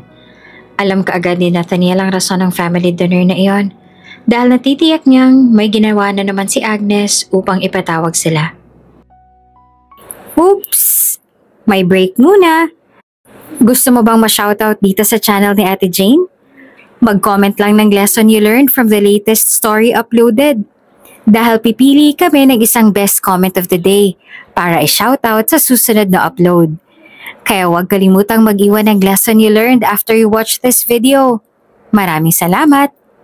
Shoutout nga pala kina Angelita Ablao ng Oriental Mindoro, Carmelita Velarde from Hermosa, Bataan, at Nora Floranta from Imos, Cavite. Sa ating mga taga-subaybay, paki-comment naman po sa baba kung taga saan kayo para alam ko kung hanggang saan umaabot ang mga kwento ni Ate Jane at para ma-shoutout ko kayo sa mga susunod nating kwento. Maraming salamat sa pakikinig!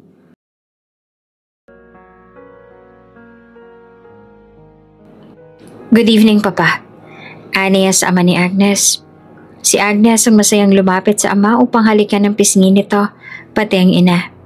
Samantalang tahimik at seryoso ang kanyang mukha na nakatayo siya sa tabi. Hinintay niya makalapit sa upuan si Agnes upang ipaghila ito ng upuan bago siya maupo. "Iho, how are you? I heard parati ka na lang daw late na umuwi." Patutsada ng ina ni Agnes. Nagbitiw siya ng tipid ng ngiti bago nagsalita. "I'm good, ma. Busy lang parati sa work." Simula nung ma-engage siya kay Agnes, ay mama at papa na ang pinatawag sa kanya ng mga magulang ni Agnes. Animoy gusto na kaagad ng mga ito na ituring niyang asawa si Agnes, gayong wala pa naman silang kasal. "O baka naman niloloko mo ng anak ko?" Bumbelta naman ang ama ng babae. Sumeryoso ang itsura niya. Sa simula pa lang alam naman nitong nag-aagaw lang ang anak nito. Kinukonsente lamang ng mga ito si Agnes. "Daddy, mahal ako ni Nathan. Kaya alam kong hindi niya ako lolokohin." Depensa naman ni Agnes, sabay hawak sa braso niya. "Siguraduhin mo lang, Nathaniel. Dahil kapag nalaman kong niloloko mo itong prinsesa namin, abay tatanggalin kita sa ospital ko. At ang mas malala, ay patatanggalin din kita ng lisensya." Pagbabantahan ng ama, nananatiling malamig ang aura niya habang nakatitig sa ama ng dalaga. Kasalanan niya naman kung bakit siya napunta sa sitwasyong to. Siya mismo ang lumapit kay Agnes, kaya kailangan niyang tiisin ang lahat ng ito. Natapos ang family dinner na puros pag-aangat ng bangko ang ginawa ng ama ni Agnes. Isang politiko ang ama ni Agnes, samantalang retired na doktor naman ang ina. Sa ina ni Agnes ang hospital na pinagtatrabahuhan niya ngayon, kung kaya't may kapangyarihan nga ito na paalisin siya roon. Kaya lang, hindi naman siya natatakot sa bagay na yon, dahil hindi naman siya umaasa sa trabaho niya sa ospital. "I'm tired na, can we go home now?" Ani Agnes sabay hikap. Kakaalis lang ng parents ng babae at pakiramdam niya ay nabunutan na siya ng tinik sa dibdib matapos ang family dinner na iyon. Kanina pa siya kating-kate na umalis. "Mauna ka na, may pupuntahan ako."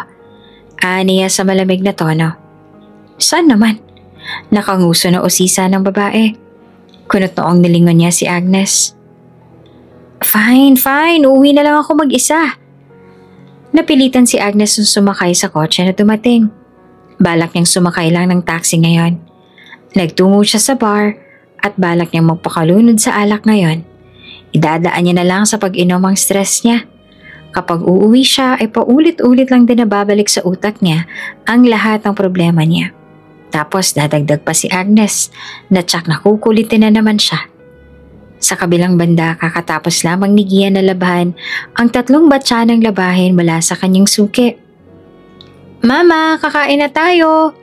Nakangiting yaya ni Adrian. Napangiti naman siya. "Nako, nakapag-ready ka na kaagad. Maaasahan talaga tong anak ko." Ginulo niya ang buhok ng anak habang papasok sila. Naabutan niya ang gulay na kalabasa sa mesa.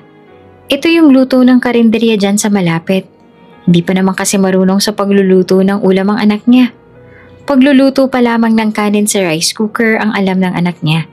Pero nakakatuwa na naghahanap ng paraan ng bata upang makakain na sila ng hapunan nang hindi na siya ang nag-aasikaso. Abala kasi siya. Sa dami ng labahin ay hindi na siya makapagluto. "Ito po plato mo, mama. Kakain na po tayo." Nito na nakangiti pa matapos siyang abutan ng plato at kutsara. Masaya silang naghapunan. Inayos na rin ang anak niya pati ang tulugan niya. Hindi niya maiwasang hindi mapangiti. Ilang saglit ay may kumatok, natigilan siya. Kaya dali-dali siyang lumabas ng silid. Siya ang dapat na bumaba at magbukas niyon. Kaya lang nasa hagdan pa lang siya ay naabutan niya na naman na binuksan ni Adrian ang pinto. "Adrian!" Nasigawan niya tuloy ito. "Mama!" Ani ng anak na mukhang gulat na gulat din. At nang silipin niya ang nasa sahig ay nakita niya si Nathaniel doon. Nakasalampak. Mukhang wala sa sarili. Malayo pa lang amoy niya na agad ang alak. "Mama, anong nangyari sa kanya?" Inosenteng tanong ng anak. Nagtagis ang bagang niya at binalingan si Adrian. "Umakyat ka na sa taas at pag-aral. Ako nang bahala rito." Aniya sa anak. Kahit halatang ayaw pang umakyat ng anak ay napalitan nitong sumunod sa sinabi niya. Sa huli, problemadong binalingan niya si Nathaniel. "Paano ka nakarating dito?" Iritadong wika niya habang nakatingin sa nakapikit na si Nathaniel. Inakit niya sa taas ang lalaki dahil hindi niya naman pwedeng palabasin ito. Lasing ito at baka kung ano pang gawin nito ng mga adik sa labas. Pagod na siya tapos dumating pang isang to para bigyan siya ng konsumisyon. Inalapag niya sa kama ang lalaki, tinanggal ang sapatos nito. "Gia, huwag mo akong paalisin, please, Gia." Natigilan siya sa pagtanggal sa huling medyas nito nang marinig iyon mula sa bibig nito. Tumayo siya at pinagmusta ng mukha ni Nathaniel. Napahawak siya sa dibdib nang maramdaman ng malakas na pagkabog niyon. Hindi niya inaasahang hanggang ngayon ay ganoon pa rin ang reaksyon ng puso niya sa tuwing nasa paligid ang lalaki. Mula ulo hanggang paa, malaki na ang pinagbago ng lalaki. Siguro nga ganon talaga pag mapera na at may magandang buhay. At siguro nga hindi niya na makikita ang ganito ang lalaki kung magkasama pa rin sila noon. Pakiramdam niya siya ang naghahatid ng malas sa buhay na to. Siguro nga tama lang na kinalimutan niya na si Nathaniel. "Gia." Biglang hinawakan ng lalaki ang kamay niya at hinila. Bumagsak tuloy siya sa ibabaw nito at diretsong dumampi ang kanyang labi sa labi nito. Namilog ang mga mata niya kasabay ng pagwawala ng puso niya. Animo ay katulad ng dati. Iyong unang halik na si Nathaniel din ang may gawa. "I love you." Nakapikit na sambit na Nathaniel. Alam niyang hindi nito alam ang mga pinagsasasabi nito. Natauhan siya at umahon upang makalayo kaagad kay Nathaniel. Napatakip siya sa bibig at nagtungo kaagad sa silid ng anak upang doon muna matulog sa gabing yon. Hindi pa ba siya gising? Usisa ni Gia sa anak na panayang tambay sa silid niya at binabantayan na magising ang lasing nilang bisita kagabi. Hindi pa ma, gusto mo po gisingin ko? Huwag na, natutulog siya. Hayaan mo siyang matulog dyan. Awat niya kaagad. Ang totoo ay hindi niya lang talaga kayang harapin sa Nathaniel pagkatapos ng nangyari sa kanilang dalawa kagabi. Tsak niyang siya lang ang may alam, ngunit magigilty siyang harapin ang lalaki ngayon. Mama, gising na siya! Nagulat siya nang tumakbo pa ang anak sa kusina upang ipaalam sa kanya iyon. Iritado tuloy siyang naglapag ng pinggan sa mesa habang hawak ang dibdib. Sir, tamang-tama, kakain na kami. Kumakain ka ba ng gulay? Iyan kasing ulam namin ngayon. Tara, kain tayo. Namilog ang mga mata niya nang marinig ang mga sinabi ni Adrian mula sa loob. Adrian! Bulalas niya at akmang pupuntahan niya sa silid ng dalawa. Kaya lang, nakalabas na ang mga ito. Gulo-gulo pa ang buhok ni Nathaniel, ngunit hindi iyon kabawasan sa itsura nito. Napailing siya upang palisin ang ideyang yon sa isipan niya. Talagang pinuri niya pa ang lalaki sa isipan niya. Morning, anito nang magkasalubong ang kanilang mga mata. Napalunok siya at kaagad na nag-iwas ang tingin. Samantalang, nakangiti naman na sumunod ang kanyang anak. Sir, tara, kain po tayo. Sabay na po kayo sa amin ni Mama. Patuloy pa ni Adrian. Gusto niya sanang pandilatan ng mga mata ang anak, ngunit baka mahuli siya ni Nathaniel. Baka isipin nito na madamot na siya ngayon. Naiinis lang siya sa lalaki pero hindi siya madamot. Ipinaghila pa ni Adrian ang upuan si Nathan bago siya at talagang pinakita pa ng kanyang anak kung sino na ang mas priority nito ngayon. Nagtagis ang bagang niya ng dahil doon. Salamat. Ani Nathan na mukhang saya-saya pa sa mga pinagagawa ng bata. Kumakain po kayo ng gulay? Paborito ko po yun, lalo na po ang kalabasa. Pagyayabang ng anak niya. Iritadong sumandok na lamang siya ng kanin. Kaya paborito ng anak niya ang kalabasa dahil parating kalabasa ang afford nilang bilhin sa karinderya sa kabila. Pero hindi naman talaga iyon ang paborito ng anak. Very good yun. Papuri naman ni Nathan sabay gulo sa buhok ng kanyang anak. Natigilan siya nang mapansin ang pagkislap ng mga mata ni Adrian. Nakaramdam siya ng guilt nang mapansin ang ekspresyon sa mga mata ng anak. Maraming kinuwento si Adrian tungkol sa mga ginagawa nito sa school. Mga bagay na hindi niya na mabigyan ng pansin dahil abala siya sa paghahanap buhay. Kung sana, hindi niya na lang kailangang kumayod ng todo upang matutukan niya ang mga bagay na gustong pag-usapan ng anak. Katulad ngayon, kitang-kita sa mga mata ni Adrian na masaya itong may nakakausap ngayon. Masaya itong may nakikinig sa mga kwento nito. Hindi niya inaasahang ang umagang yon ay inabot na ng gabi. Mga bandang 7 na nang magpaalam ang lalaki. Maagang nakatulog si Adrian matapos samahan ni Nathan sa silid nito. Pwede ba ulit akong bumalik dito bukas? Paalam nito. Hindi mo na kailangan gawin yan. Pero gusto ko. Get nito. Ewan ko sa'yo.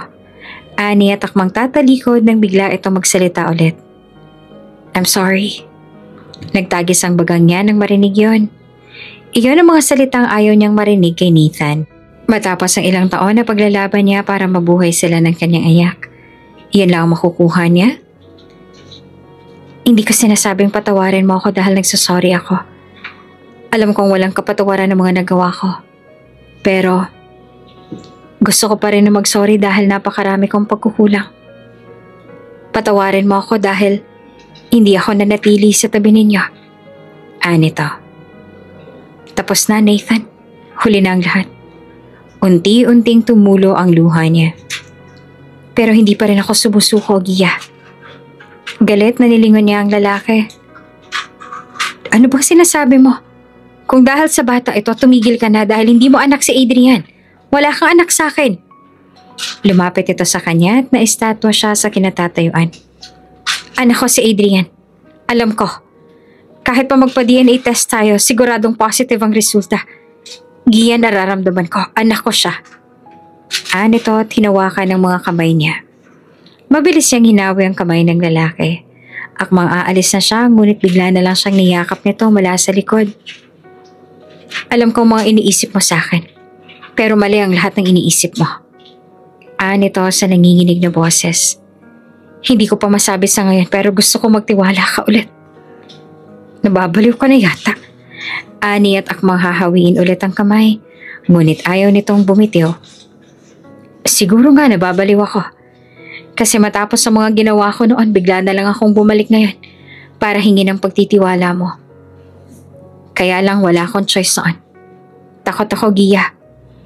Takot akong baka may mangyari sa inyo ng anak natin. Patuloy nito at sa pagkakataong iyon ay umiiyak na ito.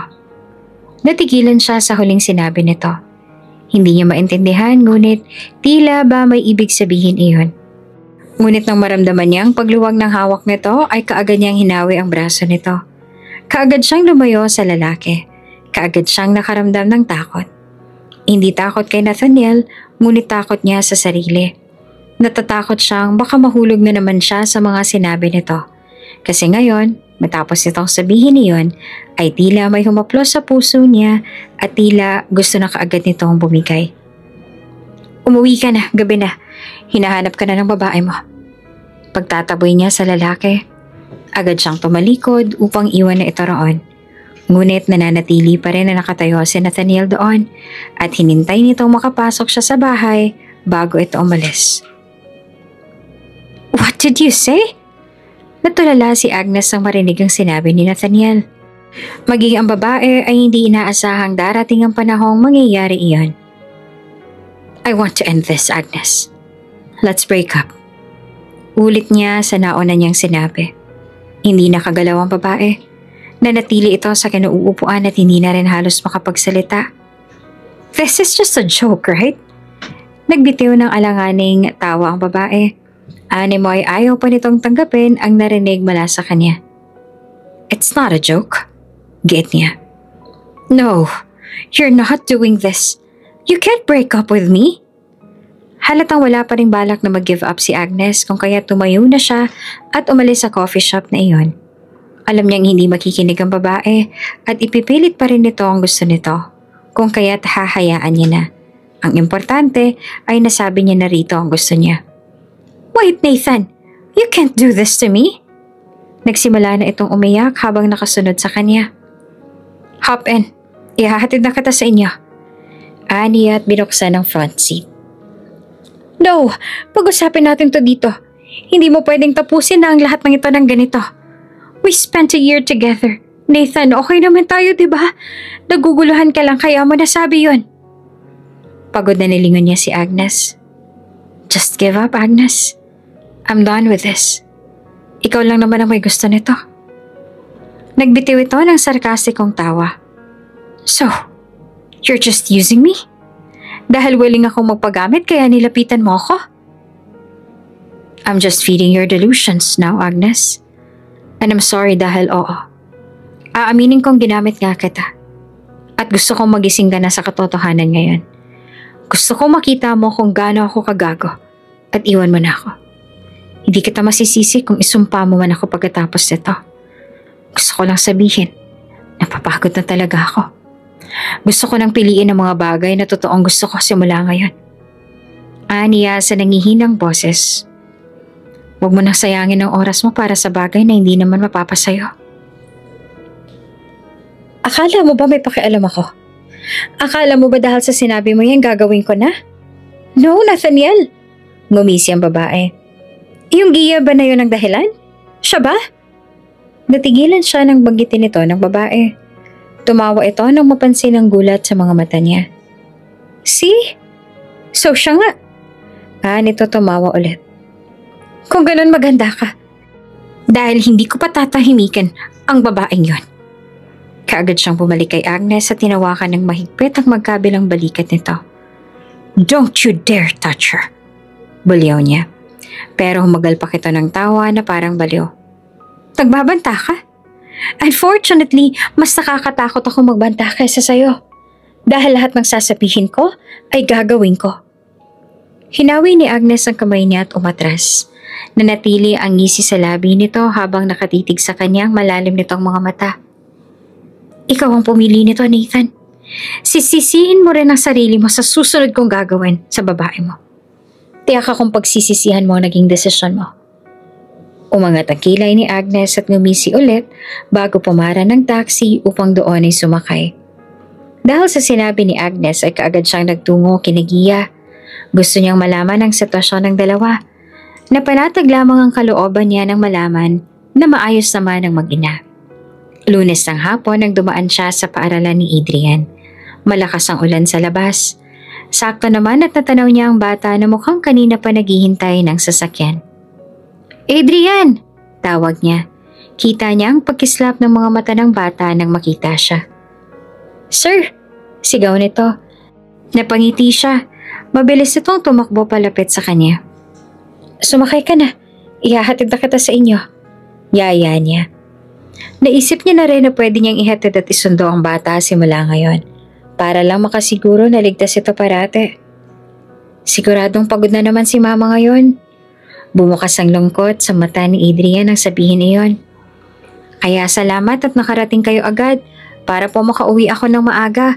Kailangan ko pa po kasi siyang ipaganda ng makakain. Nakakagutom raw pong paglalabas, sabi ng iba. Napangiti siya nang mapagtantong mahal na mahal ni Adrian ang kanyang ina. Dumaan na lang tayo sa fast food ngayon. Bibili tayo para kakain na lang kayo pag-uwi. Aniya, ngumuso ito. Kaya lang wala naman po akong pera. Natawa siya. Siyempre, libre ko na. Kaya excited na sumang-ayon si Adrian. Sa biyahe ay kumakain pa ito ng burger at natuwa ito sa lasa ng kinakain.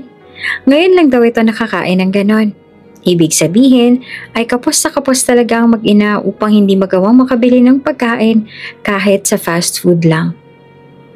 Mama? Bulalas kaagad ni Adrian pagkarating sa bahay. Nakasunod naman siya at dala ang pagkain. Napansin niya ang pagod na itsura ni Gia nang tumayo ito mula sa pagkakaupo sa labahan. Natigilan ito nang makita siya. Bakit siyang kasama mo? May iritasyon sa boses ni Gia nang itanong iyan sa anak. Sinakay niyo po ako kanina, Mama. Wala po kasi akong masakyan. Paliwanag ng bata. Hindi na nagsalita si Gia, ngunit naglagay ito ng plato sa mesa. Mukhang kakain na ang dalawa kung kaya't inilapag niya na ang pagkain sa mesa. Kaya lang, natigilan siya nang mapansin ang sugat sa mga daliri ni Gia. Sinundan niya ang tingin ng babae nang magtungo ito sa kusina upang kumuha ng kutsara. Kumain ka na anak, tapos mag-aral ka kaagad sa taas. Nito. Ginagawa ni Gia ang makakaya nito upang baliwalaan siya. At akmang babalik na ito sa labahin nang hawakan niya kaagad ang kamay ng babae. Inangat niya iyon at mas lalong naging klaro sa paningin niya ang mga sugat sa kamay nito. Nakanda sugat-sugat ito dahil sa paglalaba. Huwag ka nang bumalik sa paglalabada. Pigil niya na ikinairita nito. Ano ba? Bitiwan mo nga ako. Nababaliw ka na ba talaga? May trabaho pa ako, oh. Nito. Mas importante ba yun kaysa sa sarili mo? Alin naman yun sa'yo? Binigyan siya nito ng galit na tingin. Kaya wala na siyang choice kundi ang hilahin nito. Hinila niya ito patungo sa sala. Ano pong nangyari? Ni Adrian na nag-aalala nang makita sila sa sala. Halata kasi sa itsura ni Gia na galit ito. Gagamutin ko lang ang sugat ng mama mo. Nasa na ang betadine at bulak ninyo? Pakikuha, Adrian. Niya sa bata. Kaagad naman na tumalilis ang bata at may hawak ng gamot sa kamay nang makabalik. Kumain ka na rin, ako nang bahala rito. Niya pagkatapos. Ano pa bang ginagawa mo rito? Paano kung hanapin ka ng girlfriend mo? Ang alam ko baliw yan. Ayoko ng gulo. Ni Gia sa iritadong boses. Narinig niya mula sa kakilala niya noon ang tungkol kay Agnes. Kilalang kilala niya si Agnes noon dahil hayagan itong lumande kay Nathaniel noon. Hindi yata alam ng Agnes na yon ang salitang respeto. Tapos na kami. Pag-amin ni Nathaniel. Natigilan siya. Kaagad siyang nagbawi ng tingin bago pa magtama ang mga mata nila ni Nathan. Tinapos ko ng kabaliwan na yon. Dahil alam kong may iba akong mahal. Hanggang ngayon hindi pa rin maalis ang pagmamahal ko sa taong yun. Siguro kasi alam kong babalik at babalik pa rin ako sa kanya. Nito at hindi inaalis ang titig sa kanya na animoy siya ang pinatutungkulan ng sinabi nito. Agad siyang tumayo upang maiwasan ang topic na iyon. Ayaw niya nang marinig pa ang bagay na iyon. Nagtungo siya sa mesa upang dumulog na sa hapag. Mama, ang sarap ng mga to. Inabutan ni Adrian ng fried chicken ng ina, pero umiling siya sabay salyap kay Nathan. Ayoko, mas masarap pa rin ang gulay kaysa dyan. Ngumuso si Adrian ngunit nagpatuloy sa pagkain. Maging si Nathaniel ay nakasibay na lang kay Adrian. Masaya si Nathaniel na kasama na naman silang dalawa sa hapag. Matapos silang maghapunan ay umakyat na kaagad si Adrian upang asikasuhin ang assignments ito at mag-aaral na rin. Hindi ka pa ba uuwi? Aniya sa lalaki. Hindi pa, dito ako matutulog sa sala. Kumunot ang noon niya. Anong sinasabi mo? Umuwi ka na nga, ayoko ng gulo. Uulitin ko, tinapos ko ng lahat sa amin ni. Wala akong pakialam. Naputo lang sasabihin nito nang sumagaw siya. Humakbang ito palapit sa kanya at hinawakan ng kamay niya. Napasinghap siya at akmang lalayo ngunit bigla siyang hinila ulit ni Nathan kung kaya't napasubsob siya sa dibdib nito. Namilog ang mga mata niya nang magpagtanto ang mga nangyayari. Kaagad niyang tinulak ang lalaki ngunit mabilis itong nakabig ang bewang niya kung kaya't napasubsob lang ulit siya sa dibdib nito. Bitiwan mo ako! Mahinang reklamo niya. Nasa may kusina sila at baka marinig sila ng anak niya. Baka kung ano pang isipin ng anak niya. Sabi mo may iba ka na. Sabi mo anak mo siya sa iba. Pero bakit kamukha ko siya? At bakit sa tuwing binabanggit mo ang pangalan ni Agnes, ay parang nasasaktan ka? Umamin ka, Gia. Aminin mo ang lahat. Bulong nito habang yakap-yakap siya. Pumalag siya ngunit ayaw siya nitong bitiwan. Bibitiwan lang kita kapag inamin mo ng totoo. Nito na may nanunuyang boses. Nagtagis ang bagang niya at sinikap ulit na bumitiw rito. Ngunit malakas ito at hindi niya magawang itulak ito. Oo na. Ano naman kung ikaw nga ang ama ni Adrian?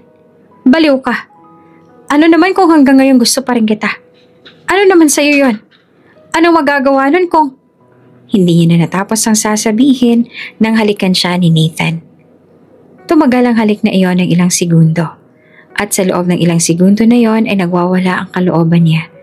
Anibay lalabas na sa dibdib niya ang pusong nagwawala. Naghiwala yung mga labi nila, namungay ang kanyang mga mata. Habang nakatitig sa lalaki, isang malawak na ngiti mula rito ang sumalubong sa kanya. Ilang saglit pa bago niya napagtanto na napaamin siya nito. Kaagad niya itong tinulak at iritadong tingin ang binato niya rito. Totoo po bang narinig ko? Pareho silang natigilan nang marinig ang boses ni Adrian sa likuran. Pareho silang napabaling sa bata. Totoo bang si Sir ang aking ama? Patuloy pa ni Adrian. Hindi naman sila makakilos. Hindi rin kaagad nakapagsalita. Hindi nila inaasahang bumaba si Adrian at narinig ang mga binanggit niya. Dahan-dahan na bumaling si Adrian kay Nathan. Pareho silang pinagmasdan lang ang naging reaksyon ni Adrian. Ilang saglit ay tumulo ang luha ng bata kaya nataranta silang pareho. Ngayon niya lang nakitang umiiyak ang anak niya. Dahil masayahin ito, kaya animoy nadudurog ang puso niya sa nakikita. Adrian, hindi na natapos ni Nathan ang sasabihin nang bigla na lang lumapit ang bata at niyakap si Nathan. Ako po si Adrian, 7 taong gulang na po ako. Matagal ko na pong hinihintay na makilala kayo. Ilang beses ko po kayong hinintay sa bawat Christmas, birthday at graduation. Araw-araw ko pong iniisip kung kailan kayo darating at kung kailan kayo ibibigay sa akin. Tapos heto po kayo ngayon. Humihikbi na ang bata habang yakap-yakap si Nathan. Kaagad niyang pinalis ang luha sa kanyang pisngi. Kumala si Nathan sa yakap at tinitigan ang mga mata ng bata. Ako rin. Araw-araw ko rin kayong hinintay ng mama mo. Araw-araw kong pinagdasal na sana makasama ko na kayo. Ganti ni Nathan sa mapait na ngiti. I'm sorry kung natagalan. May mga bagay lang na inasikaso si Papa. Tapos na po ba yung inasikaso nyo? Kukunin nyo na po ba kami ni Mama? Nanginginig ang boses ng anak. Pinahid ni Nathan ang luha ng anak at ngumiti. Oo, tapos na. Kaya ako nandito ngayon. Kaagad siyang napatalikod at tinakpan ng bibig upang hindi umalpas ang hikbi. Hindi niya mapigilan. Nasasaktan siya sa nakikita. Dahil sa senaryong ito, unti-unting natunaw ang galit sa puso niya. Nakikita niya ang kasabikan ng anak na makasama ang ama nito. Animoy, ilang taon na ninakaw iyon sa anak niya. Halos ayaw na humiwalay ni Adrian sa ama, kung kaya't nabuo ang desisyon sa puso't isipan niya. Baka nga pwede niya naman bigyan ng pagkakataon si Nathan sa pagkakataong ito para sa anak nila. Pagbibigyan niya ang lalaki. Mag-usap tayo, aniya rito. Nasa silid ito ng anak at sinamahan ito saglit hanggang sa makatulog ang bata. Kanina pa ito iyak ng iyak at ayaw humiwalay kay Nathan. Ngayon lang tumahan ang bata matapos makatulog. Sumunod sa kanya si Nathan palabas. Hindi niya nilingon ito na magsimula siyang magsalita. Gusto kong malaman ang lahat. Aminin mo sa akin ang lahat ng dahilan mo kung bakit mo kami iniwan noon.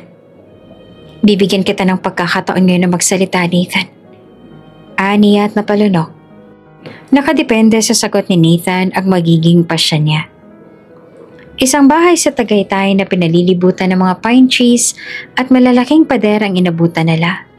Katulad ng sinabi ni Gia, nakadepende sa magiging sagot ni Nathan ang magiging pasya niya. At ito ang napagdesisyonan niya. Ang sumama sa lalaki at magtiwala ulit dito. Hindi alam ng pamilya ni Agnes ang tungkol sa penthouse na to. Matagal ko nang inihanda to para sa pagkakataong ito. Bago tayo magtungo sa ibang bansa, ay kailangan muna natin magstay ng ilang araw rito. Mangingibang bansa tayo upang mas mapalalim pa ang treatment sa sakit mo, Gia. Ani Nathan na magkausap sila sa terasa. Tumangu-tangu siya at tiningnan ng papel na hawak ng lalaki. Tinaas nito iyon at ipinakita sa kanya ang laman. Sulat mula sa ospital ng ama ni Agnes. Tinatanggal na nila ako sa ospital. Inaasahan ko na to. At inaasahan ko na rin na susunod nito ay wala na akong lisensya. Alam kong maghahanap ng paraan ng ama niya upang matanggalan ako. At handa na ako ron. Ani Nathan, sabay ngiti ng may pait. Natulala siya. Ngayong paunti-unti niya nang naintindihan ng lalaki ay unti-unti naman na nadudurog ang puso niya sa mga narinig tungkol sa naging buhay nito kasama si Agnes. Kontrolado ito ng babae. Sunod-sunuran ito dahil iyon ang kasunduan. Kasunduan na kailangan tuparin alang-alang sa kanya. Huli na nang mapagtanto niyang siya ang dahilan kung bakit nasa ganoong sitwasyon si Nathaniel. Noong malaman niyang hindi nagpunta si Nathaniel sa ospital upang dalawin siya, ay hindi siya makapaniwala. Dahil hindi naman talaga ganoon ang lalaki. Ilang taon silang magkarelasyon simula pa noong high school sila. Ngayon niya lang mas lalong naintindihan ang lahat. Pinipilit lang ng utak niyang magalit dito dahil hindi niya matanggap ang ginawa nito. Habang inaasikaso ko ang lahat, kailangan kong siguruhin ang kaligtasan ninyo. Anito't hinawakan ng kamay niya. Dahil sa ngayon, mas makapangyarihan sila kaysa sa atin. Wala tayong laban sa kanila. Lumapit si Nathan at niyakap siya. Napapikit siya, tumulo ang luha nang mapagtanto ang sinabi nito. Sa kabilang banda, sumipot si Nathaniel sa korte nang ipatawag siya at dinala roon ang kaso nila. Walang ibang maibabato ang kampo ni Agnes laban sa kanya dahil malinis naman ang pagkatao niya. At isa pa ay matagal niya nang nabayaran ng utang niya sa pamilya. Kaya nang humarap sila sa korte ay kumuha ng babaeng mababayaran ang kampo ni Agnes upang umaktong biktima. Nambabastos po talaga si Doc, Your Honor. Pagsisinungaling ng babae. Hindi niya pa nga nakikita ang babaeng to, ngayon pa lang. Ako rin po, ginawa niya rin po sa akin yon. Nakakatakot po siya. Sigunda naman ang isa pang babae. Nahuhulaan niya ng mga laro ng kampo ni Agnes. Alam niyang ganito kalala ang mga ito. Nasa politika ang ama ng babae kung kaya't malakas ang kapit. 3 beses na pinagbigyan niya ang ama nito sa korte. At sa huli ay natupad nga ang gusto ng mga ito. Nabawian siya ng lisensya bilang doktor. Banned na rin siya sa lahat ng mga ospital. Siniguro ng mga itong hindi na siya makakapagtrabaho pa sa lahat ng ospital dito sa Pilipinas. Iyon na ang tamang oras upang umalis sila patungo sa ibang bansa. Noong dinala siya ni Agnes sa LA, ay may nakilala siya roon. Doon siya nag-aral ng ilang taon ng mga mas malalim na mga procedure na related sa major niya, ang utak. Nagtatag siya ng pundasyon sa ibang bansa bago siya nagdesisyon na bumalik sa Pinas. Hello, I'm Mr. Brown.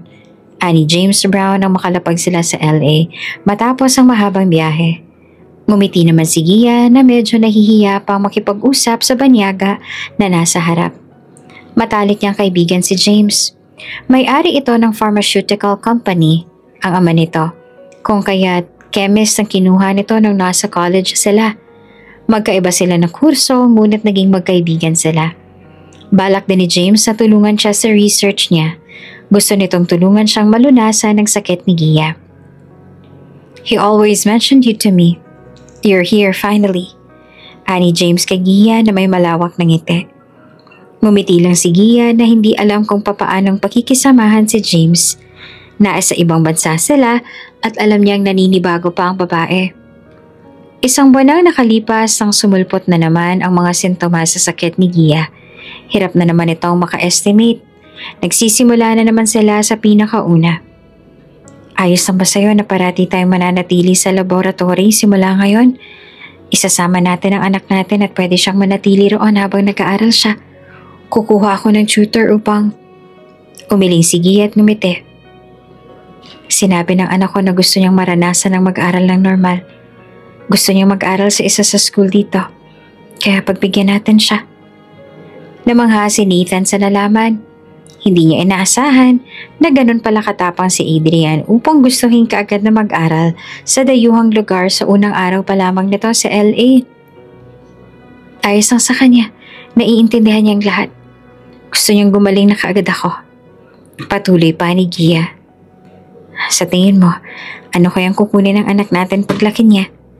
Niya at niyakap ito mula sa likod ng babae. Nabanggit niya sa akin gusto niyang kunin ang kinuha mo ring kurso. Gusto niyang pag-aralan din ang tungkol sa sakit ko. At siya naman daw ang gagamot sa akin balang araw. Ni Gia sabay ngiti. Natawa siya.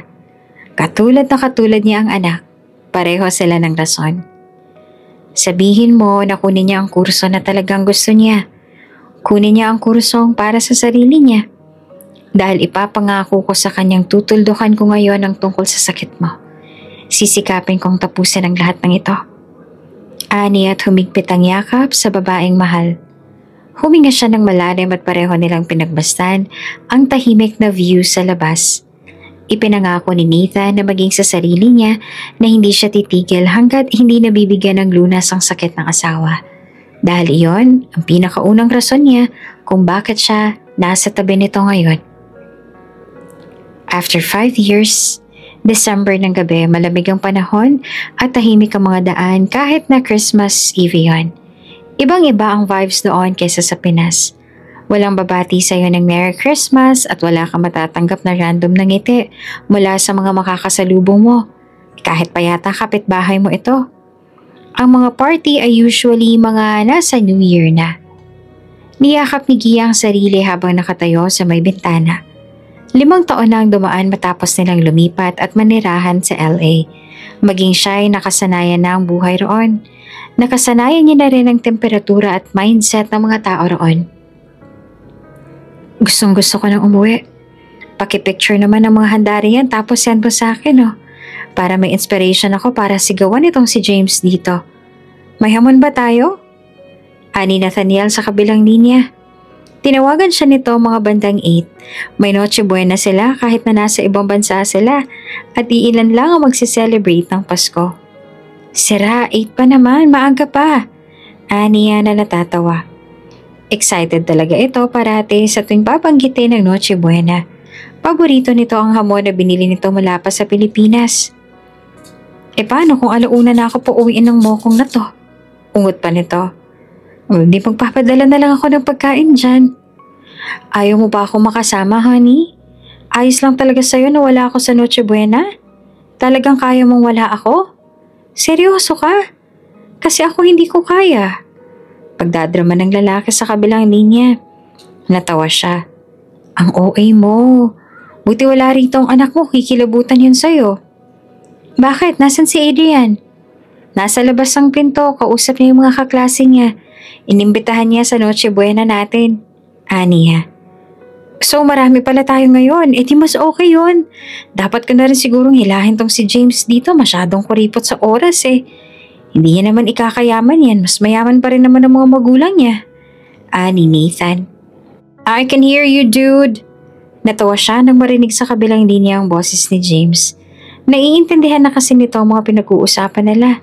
Sa tagal nitong nakakausap at naging kaibigan si Nathan, ay kayang-kaya na rin ni James na magsalita ng Filipino. Ibababa ko na, humabol na lang kayo, nandito ng mga bata. Aniya kay Nathan at bago pa ito nakapagsalita ay binabaat niya na ang tawag. Inasikaso niya ang mga bata at pinakain ang mga handa nila. Masaya ang mga ito na for the first time ay natikman ng mga ito ang pinagyayabang ni Adrian na lutong Pinoy. I'm happy that you look very well now, Miss Navarro. I heard about your health condition last time. Ani Luna, ang isa sa malapit na kaibigan ng kanyang anak. Yes, dear, I am fine now. Ani at ngumiti sa sweet na bata. Oh, I love your spaghetti. I feel like I can eat this for a year. Bulalas pa ni Luna. Oh, thank you. You can take home some.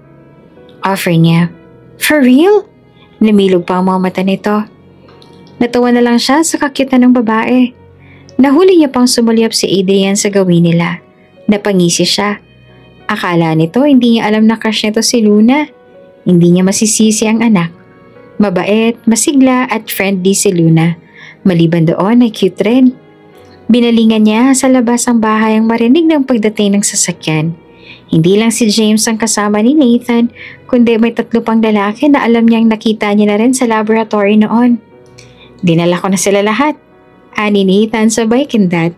Ngumiti siya sa mga ito. Malaki ang pasasalamat niya sa mga ito dahil ang mga taong yon ang nagligtas sa buhay niya. Katulad ng sinabi ni Nathan, kailangan itong tuldukan ng sakit na siyang sumira sa buhay nilang dalawa at nagawa nga ng lalaki ang ipinangako nito. Matapos ang success nila sa paggamot sa kanya, ay mas pinalawak pa ng mga ito ang proyektong iyon. Nagsama-sama ang 5 doktor kasama si Nathan sa proyektong iyon.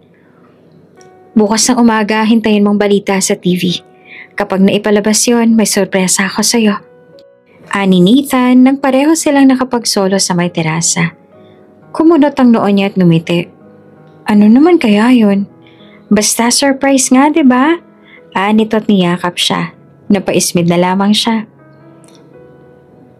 Alam kong matagal na nating pinangarap yon. Ilang taon na rin natin na napagplanuhan yon.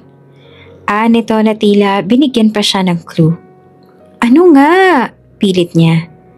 Basta, surprise nga tumawa ito. Kainis naman to Hinalikan na lamang siya nito sa pisngi tapos ay pinagmasdan nila ang unahan. Sa pagkakataong yon, unti-unti na nilang natupad ang mga pinangarap nilang dalawa. Akala niya ay mababaon na lang sa mga buhangin ang mga pangarap na yon. Ngunit heto at tila palapit na sila ng palapit doon. Hindi matapos-tapos ang kasiyahan sa loob dahil maging ang mga asawa ng mga doktor ay dumating na rin at sumali sa kasiyahan. Mababait ang mga ito at madaling pakitunguhan. Masaya siyang makilala ang mga ito, isa-isa. Mga bandang 5 na nagawang umuwi ng lahat. Puros papuri sa mga niluto niya ang kanyang natanggap. At katulad sa tradisyong Pinoy, hindi mawawala ang bring house. Pinagbalot niya ang mga ito bago umuwi. Katulong niya sa pagliligpit ang kanyang anak bago sila nagpahinga. Mga bandang 8 ng umaga siya nabulabog nang puntahan siya ng anak at tila natatarantang hinila siya nito patungo sa sala. Mama, nasa TV si Papa. Ani Adrian at halos tumalon pa sa tuwa. Namilog ang mga mata niya at nagising ng tuluyan ng diwa nang makita nga ang itsura ni Nathan sa TV. Kaagad niyang kinuha ang phone upang tawagan ang asawa. 2 ring lang at sinagot kaagad ng lalaki ang kanyang tawag. Nathan, anong? Natawa ito. Nakita mo ba ang gwapo mong boyfriend sa TV? Ano yun? Successful na naman ang team. Maliban sa nagawa namin ng paraan ng rare disease na kumapit sa'yo, na maging tungkol sa isa pang rare disease na related din sa utak ay nagawa na rin namin ng paraan. Isang journalist ang nagka-interest. Siya ang dahilan kaya't kumalat ang balitang yan at ngayon maraming gustong mag-invest sa proyekto namin. Paliwanag ni Nathan. Naiiyak siyang marinig ang balita nito. Hindi niya alam kung bakit pero bumubuhos ang biyaya sa kanila sa taong ito. Maliban sa kanya ay maraming pasyenteng nagtiwala sa facility nila Nathan. Ilang buhay ang nasagip ng mga ito sa pamamagitan ng procedure na isinagawa ng mga ito. Matapos ang taon na iyon ay nakatanggap ng award ang team ni Nathan mula sa isang prestihiyosong award ceremony. Dahil doon ay mas lumawak pang kasikatan ng naturang proyekto. Hindi na lang sa LA, kundi sa ilang bansa pa. Nauso iyon at ngayon siyang procedure na ginagamit na sa iba pang mga hospital. Aalis tayo? Nagtatakang tanong ni Gian nang malaman na handa na pati ang mga maleta niya. Ngumiti ang lalaki. Naalala mo, sabi ko may sorpresa ako sa'yo oras na makita mo ko sa TV. Napangiti lang siya nang maalalang sinabi nga ng lalaki iyon, kaya nagpaubaya na lamang siya. Nalaman niyang ticket pala patungo sa Pinas ang inasikaso ni Nathan nitong mga nakaraang araw. Paanong trabaho mo? Aniya na may pag-aalala sa boses. Dahil sa pag-boom ng project ay alam niyang mas magiging abala pa ang lalaki. Ngunit nagawa pa talaga nitong mag-book ng ticket pa uwi sa Pinas ngayon. Maiintindihan niya naman kung abala ito, nakakapaghintay iyon. Pwede naman sa ibang araw na lang, tsaka kung abala kayo ngayon Nathan. Anya rito. Ngumiti lang ito. Makakapaghintay naman ang project. Itong gagawin natin ang hindi. Matagal na natin tong pangarap. Kaya ayoko nang patagalin pa. Hindi niya na ito napigilan pa. At saka mukhang masaya naman ang lalaki kung kaya't hahayaan niya na lang ito sa gusto nito. At sabi nito ay pangarap nilang dalawa ang tuparin nito ngayon. Nang makalapag sila sa Pinas ay samot-saring reporters mula sa iba't ibang platforms ang sumalubong nang malaman ang paglapag ng Pilipinong doktor na isa sa kilala sa ibang bansa. Umabot sa Pinas ang balitang yon na dahilan ng kasikatan ni Nathan maging sa sariling bansa. Ito ang bansang nagtanggal ng karapatan kay Nathan na banggamot ng dahil lang sa makasarili at mababaw na dahilan. Ngunit heto ngayon ang lalaki at pinagkakaguluhan na. Nahirapan nga silang sumakay ng kotse dahil sa mga nakaabang ng mga reporters. Hinabol pati ang sasakyan upang makakuha lang ng scoop mula sa kilala na ngayong doktor. Grabe, natulala na lang siya habang nakaloob sa kotse. Ayos ka lang, hindi ka ba nasaktan? Hayaan mo, magpapatawag ako ng press con bukas para hindi na tayo guluhin ng mga reporters habang nakastay tayo dito.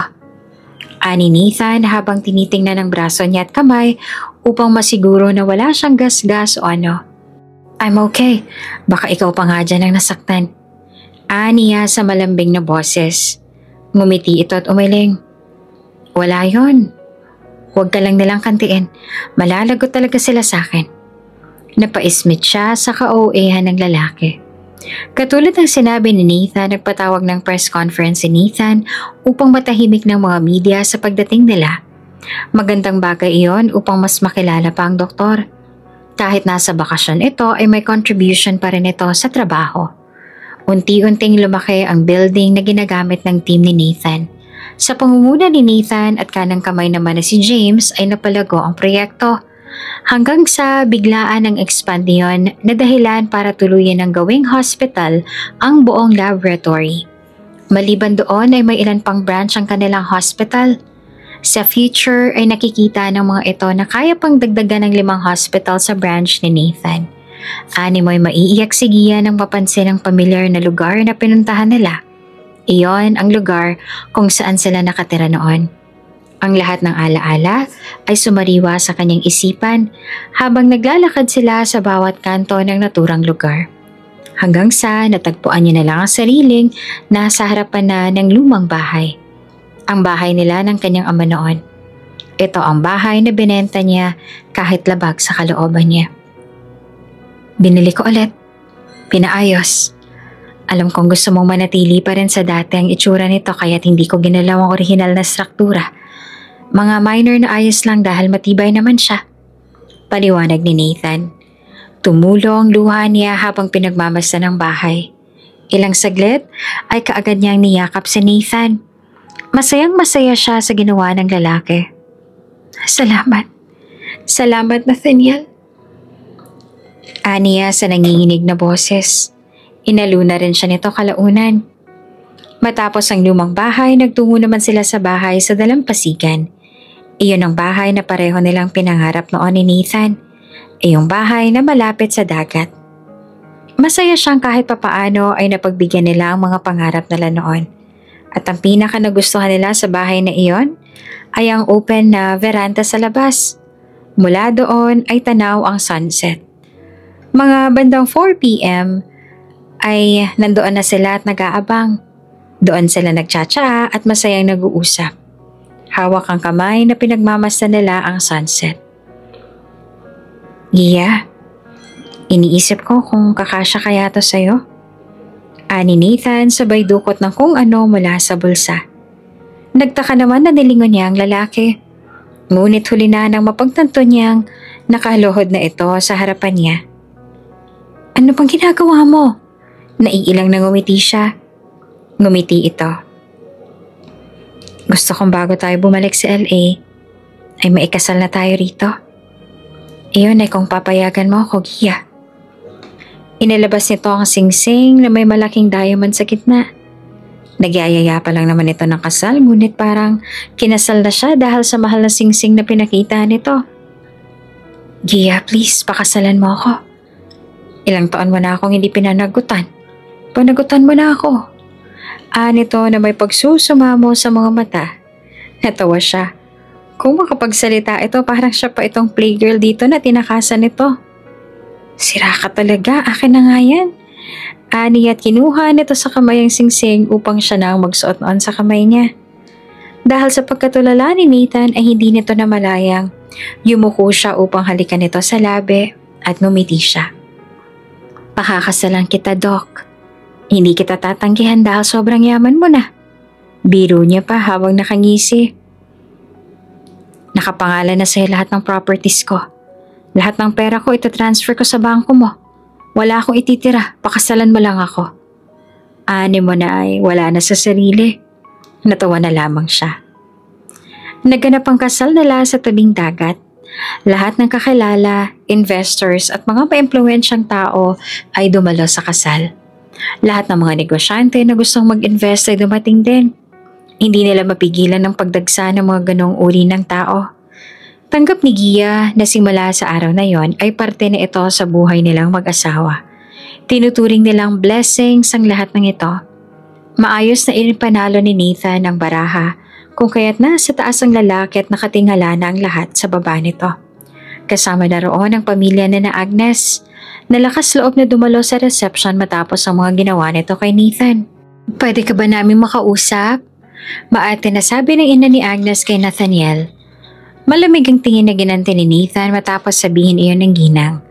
Kahit mas makapangyarihan at mas maimpluwensya na ngayon si Nathan kumpara sa mag-asawang iyon, ay tila mapagmataas pa rin ang mga magulang ni Agnes.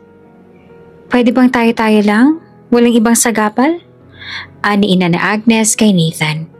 Matapos mapansin, nakasama pa rin niya si Nathan hanggang sa garden sa likod. Nagtagis ang bagang ni Nathan. Asawa ko mismo ang tinutukoy ninyo, madam. Hindi sagabal ang asawa ko. Idiniin ni Nathaniel ang salitang asawa sa babaeng nasa harap. Nagbawi naman ng ngiti ang babae. Oh, I'm sorry. Hindi naman ganun ang ibig kong sabihin. Please make it straight to your point. Anong kailangan ninyo? Ani ni Nathan at sumulyap sa nakataas noong ama ni Agnes. Tumikim ang lalaki. You know, matapos kaming umalis, parati na lang stress ang anak ko. Parati siyang nagiinom kahit sa umaga. Hanggang sa umabot sa puntong na-depress na siya. Severe na ang depression niya ngayon and then call a psychiatrist. Putol ni Nathan sa sasabihin pa ng lalaki. Napamaang ang mag-asawa. What? Ani ng ginang na mukhang iritado pa. May pinagsamahan naman kayo ng anak ko. Bakit ganito ka magsalita tungkol sa kanya? Hindi maganda ang kalagayan niya ngayon dahil sa ginawa mo. Ani naman ang ama ni Agnes. Natawa siya. I'm a doctor, not a magician. Anong gusto niyong gawin ko sa anak ninyo? Hinawakan niya ang kamay ni Nathan dahil mukhang nagsimula na itong mainis. Pwede mo siyang samahan for 1 year after ng wedding ninyo. Baka doon umayos ang buhay ng unika iha namin. Ikaw na lang ang nakikita namin pwedeng makatulong sa kanya. Pwede bang makipag-cooperate ka naman? Hindi mahihimigan ang pagsusumamo sa boses ng mag-asawa. Ngunit mas mahihimigan ang pang-uutos sa mga boses nito. Sa parting yon ay siya naman ang nakaramdam ng galit para sa mag-asawa. Binitiwan niya ang braso ni Nathaniel upang harapin ang dalawa. Sino po ba kayo para magdesisyon ng ganyan para sa asawa ko? Alam niyo ba kung gaano kalaki ng kasalanan ng anak niyo sa amin, ng anak ko? Imbes na makiusap kayo, heto at nagdedemand kayo. Aniya sa malamig na tono. Ninakaw ng anak niyo ang panahong dapat kami ang kasama ng kanyang ama. Baliw ang anak ninyo pero hindi niyo iyon nakikita. Namilog ang mga mata ng ginang at akmang sasampalin siya. Subukan mo, may mga media rito. Baka hindi pa manalo yung asawa mo sa susunod na eleksyon kapag nilabas ko ang baho niyo. Aniya na nakangisi. Hindi na nakapagsalita ang mag-asawa. Kaya hinawakan niya ang kamay ni Nathan upang umalis na at tapusin na ang walang kwentang usapang iyon. Let's dance. Yaya niya sa asawa na animoy wala pa rin sa sarili. Sumayaw sila sa gitna at nakangiti ring pinagmasdan ni Nathaniel. Matalino at mabuting tao ang lalaki. Dahil sa kabaitan nito kaya tinitake advantage nito ng mga tao. Ang astig mo kanina. Ani Nathan tapos ay tinitigan siya nito na may mangha sa mga mata. Napangisi siya. Maliit na bagay. Ani mo'y nakikita ito ng artista dahil sa pagkamangha habang nananatili pa rin ang mga mata sa kanya. Bilib na bilib ito sa kamalditahan niya kanina. Nasanay kasi ito na demure at soft-spoken kaya nagulat ito sa asta niya kanina. Kapag ginago na ang mga taong mahal niya, hindi siya tuod na mananatili na lang sa tabi at tahimik. May bad side din na hindi magugustuhan ng makakalaban niya. Kaya siguro takot minsan si James sa'yo, no? Nagiging tigre ka bigla. Pagbibiro pa nito, natawa na lamang siya at niyakap na lamang ang asawa habang sumasayaw sila. Narinig niya ang pagbuntong hininga ng lalaki. Imbes na akong promotekta sa'yo, ako pang prinotektahan mo, Gia. Dapat akong dumepensa sa'yo kanina. Binabastos ka nila. Sorry kanina. Ani Nathan na malambing ang tono, napangiti naman siya. Hindi sa lahat ng bagay, ikaw ang dapat lumaban. Kapag kaya kong lumaban, lalaban ako. Lumalaban ka na buong buhay mo para sa amin ng anak mo. Ito naman ang oras na tumayo rin ako sa sarili kong paa. Asahan mo.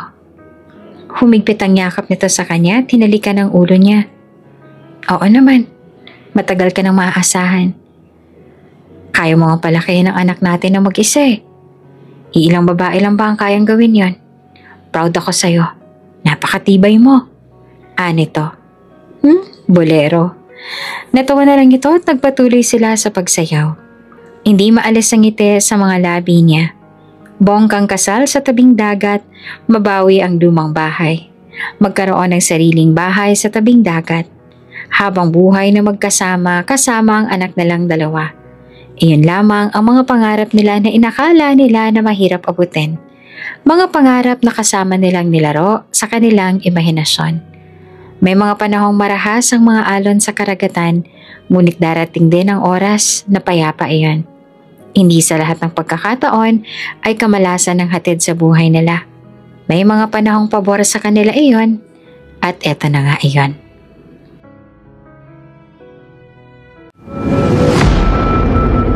Bago ka pa lang sa channel na ito, Ate Jane TV, huwag kalimutang pindutin ang notification bell and subscribe button.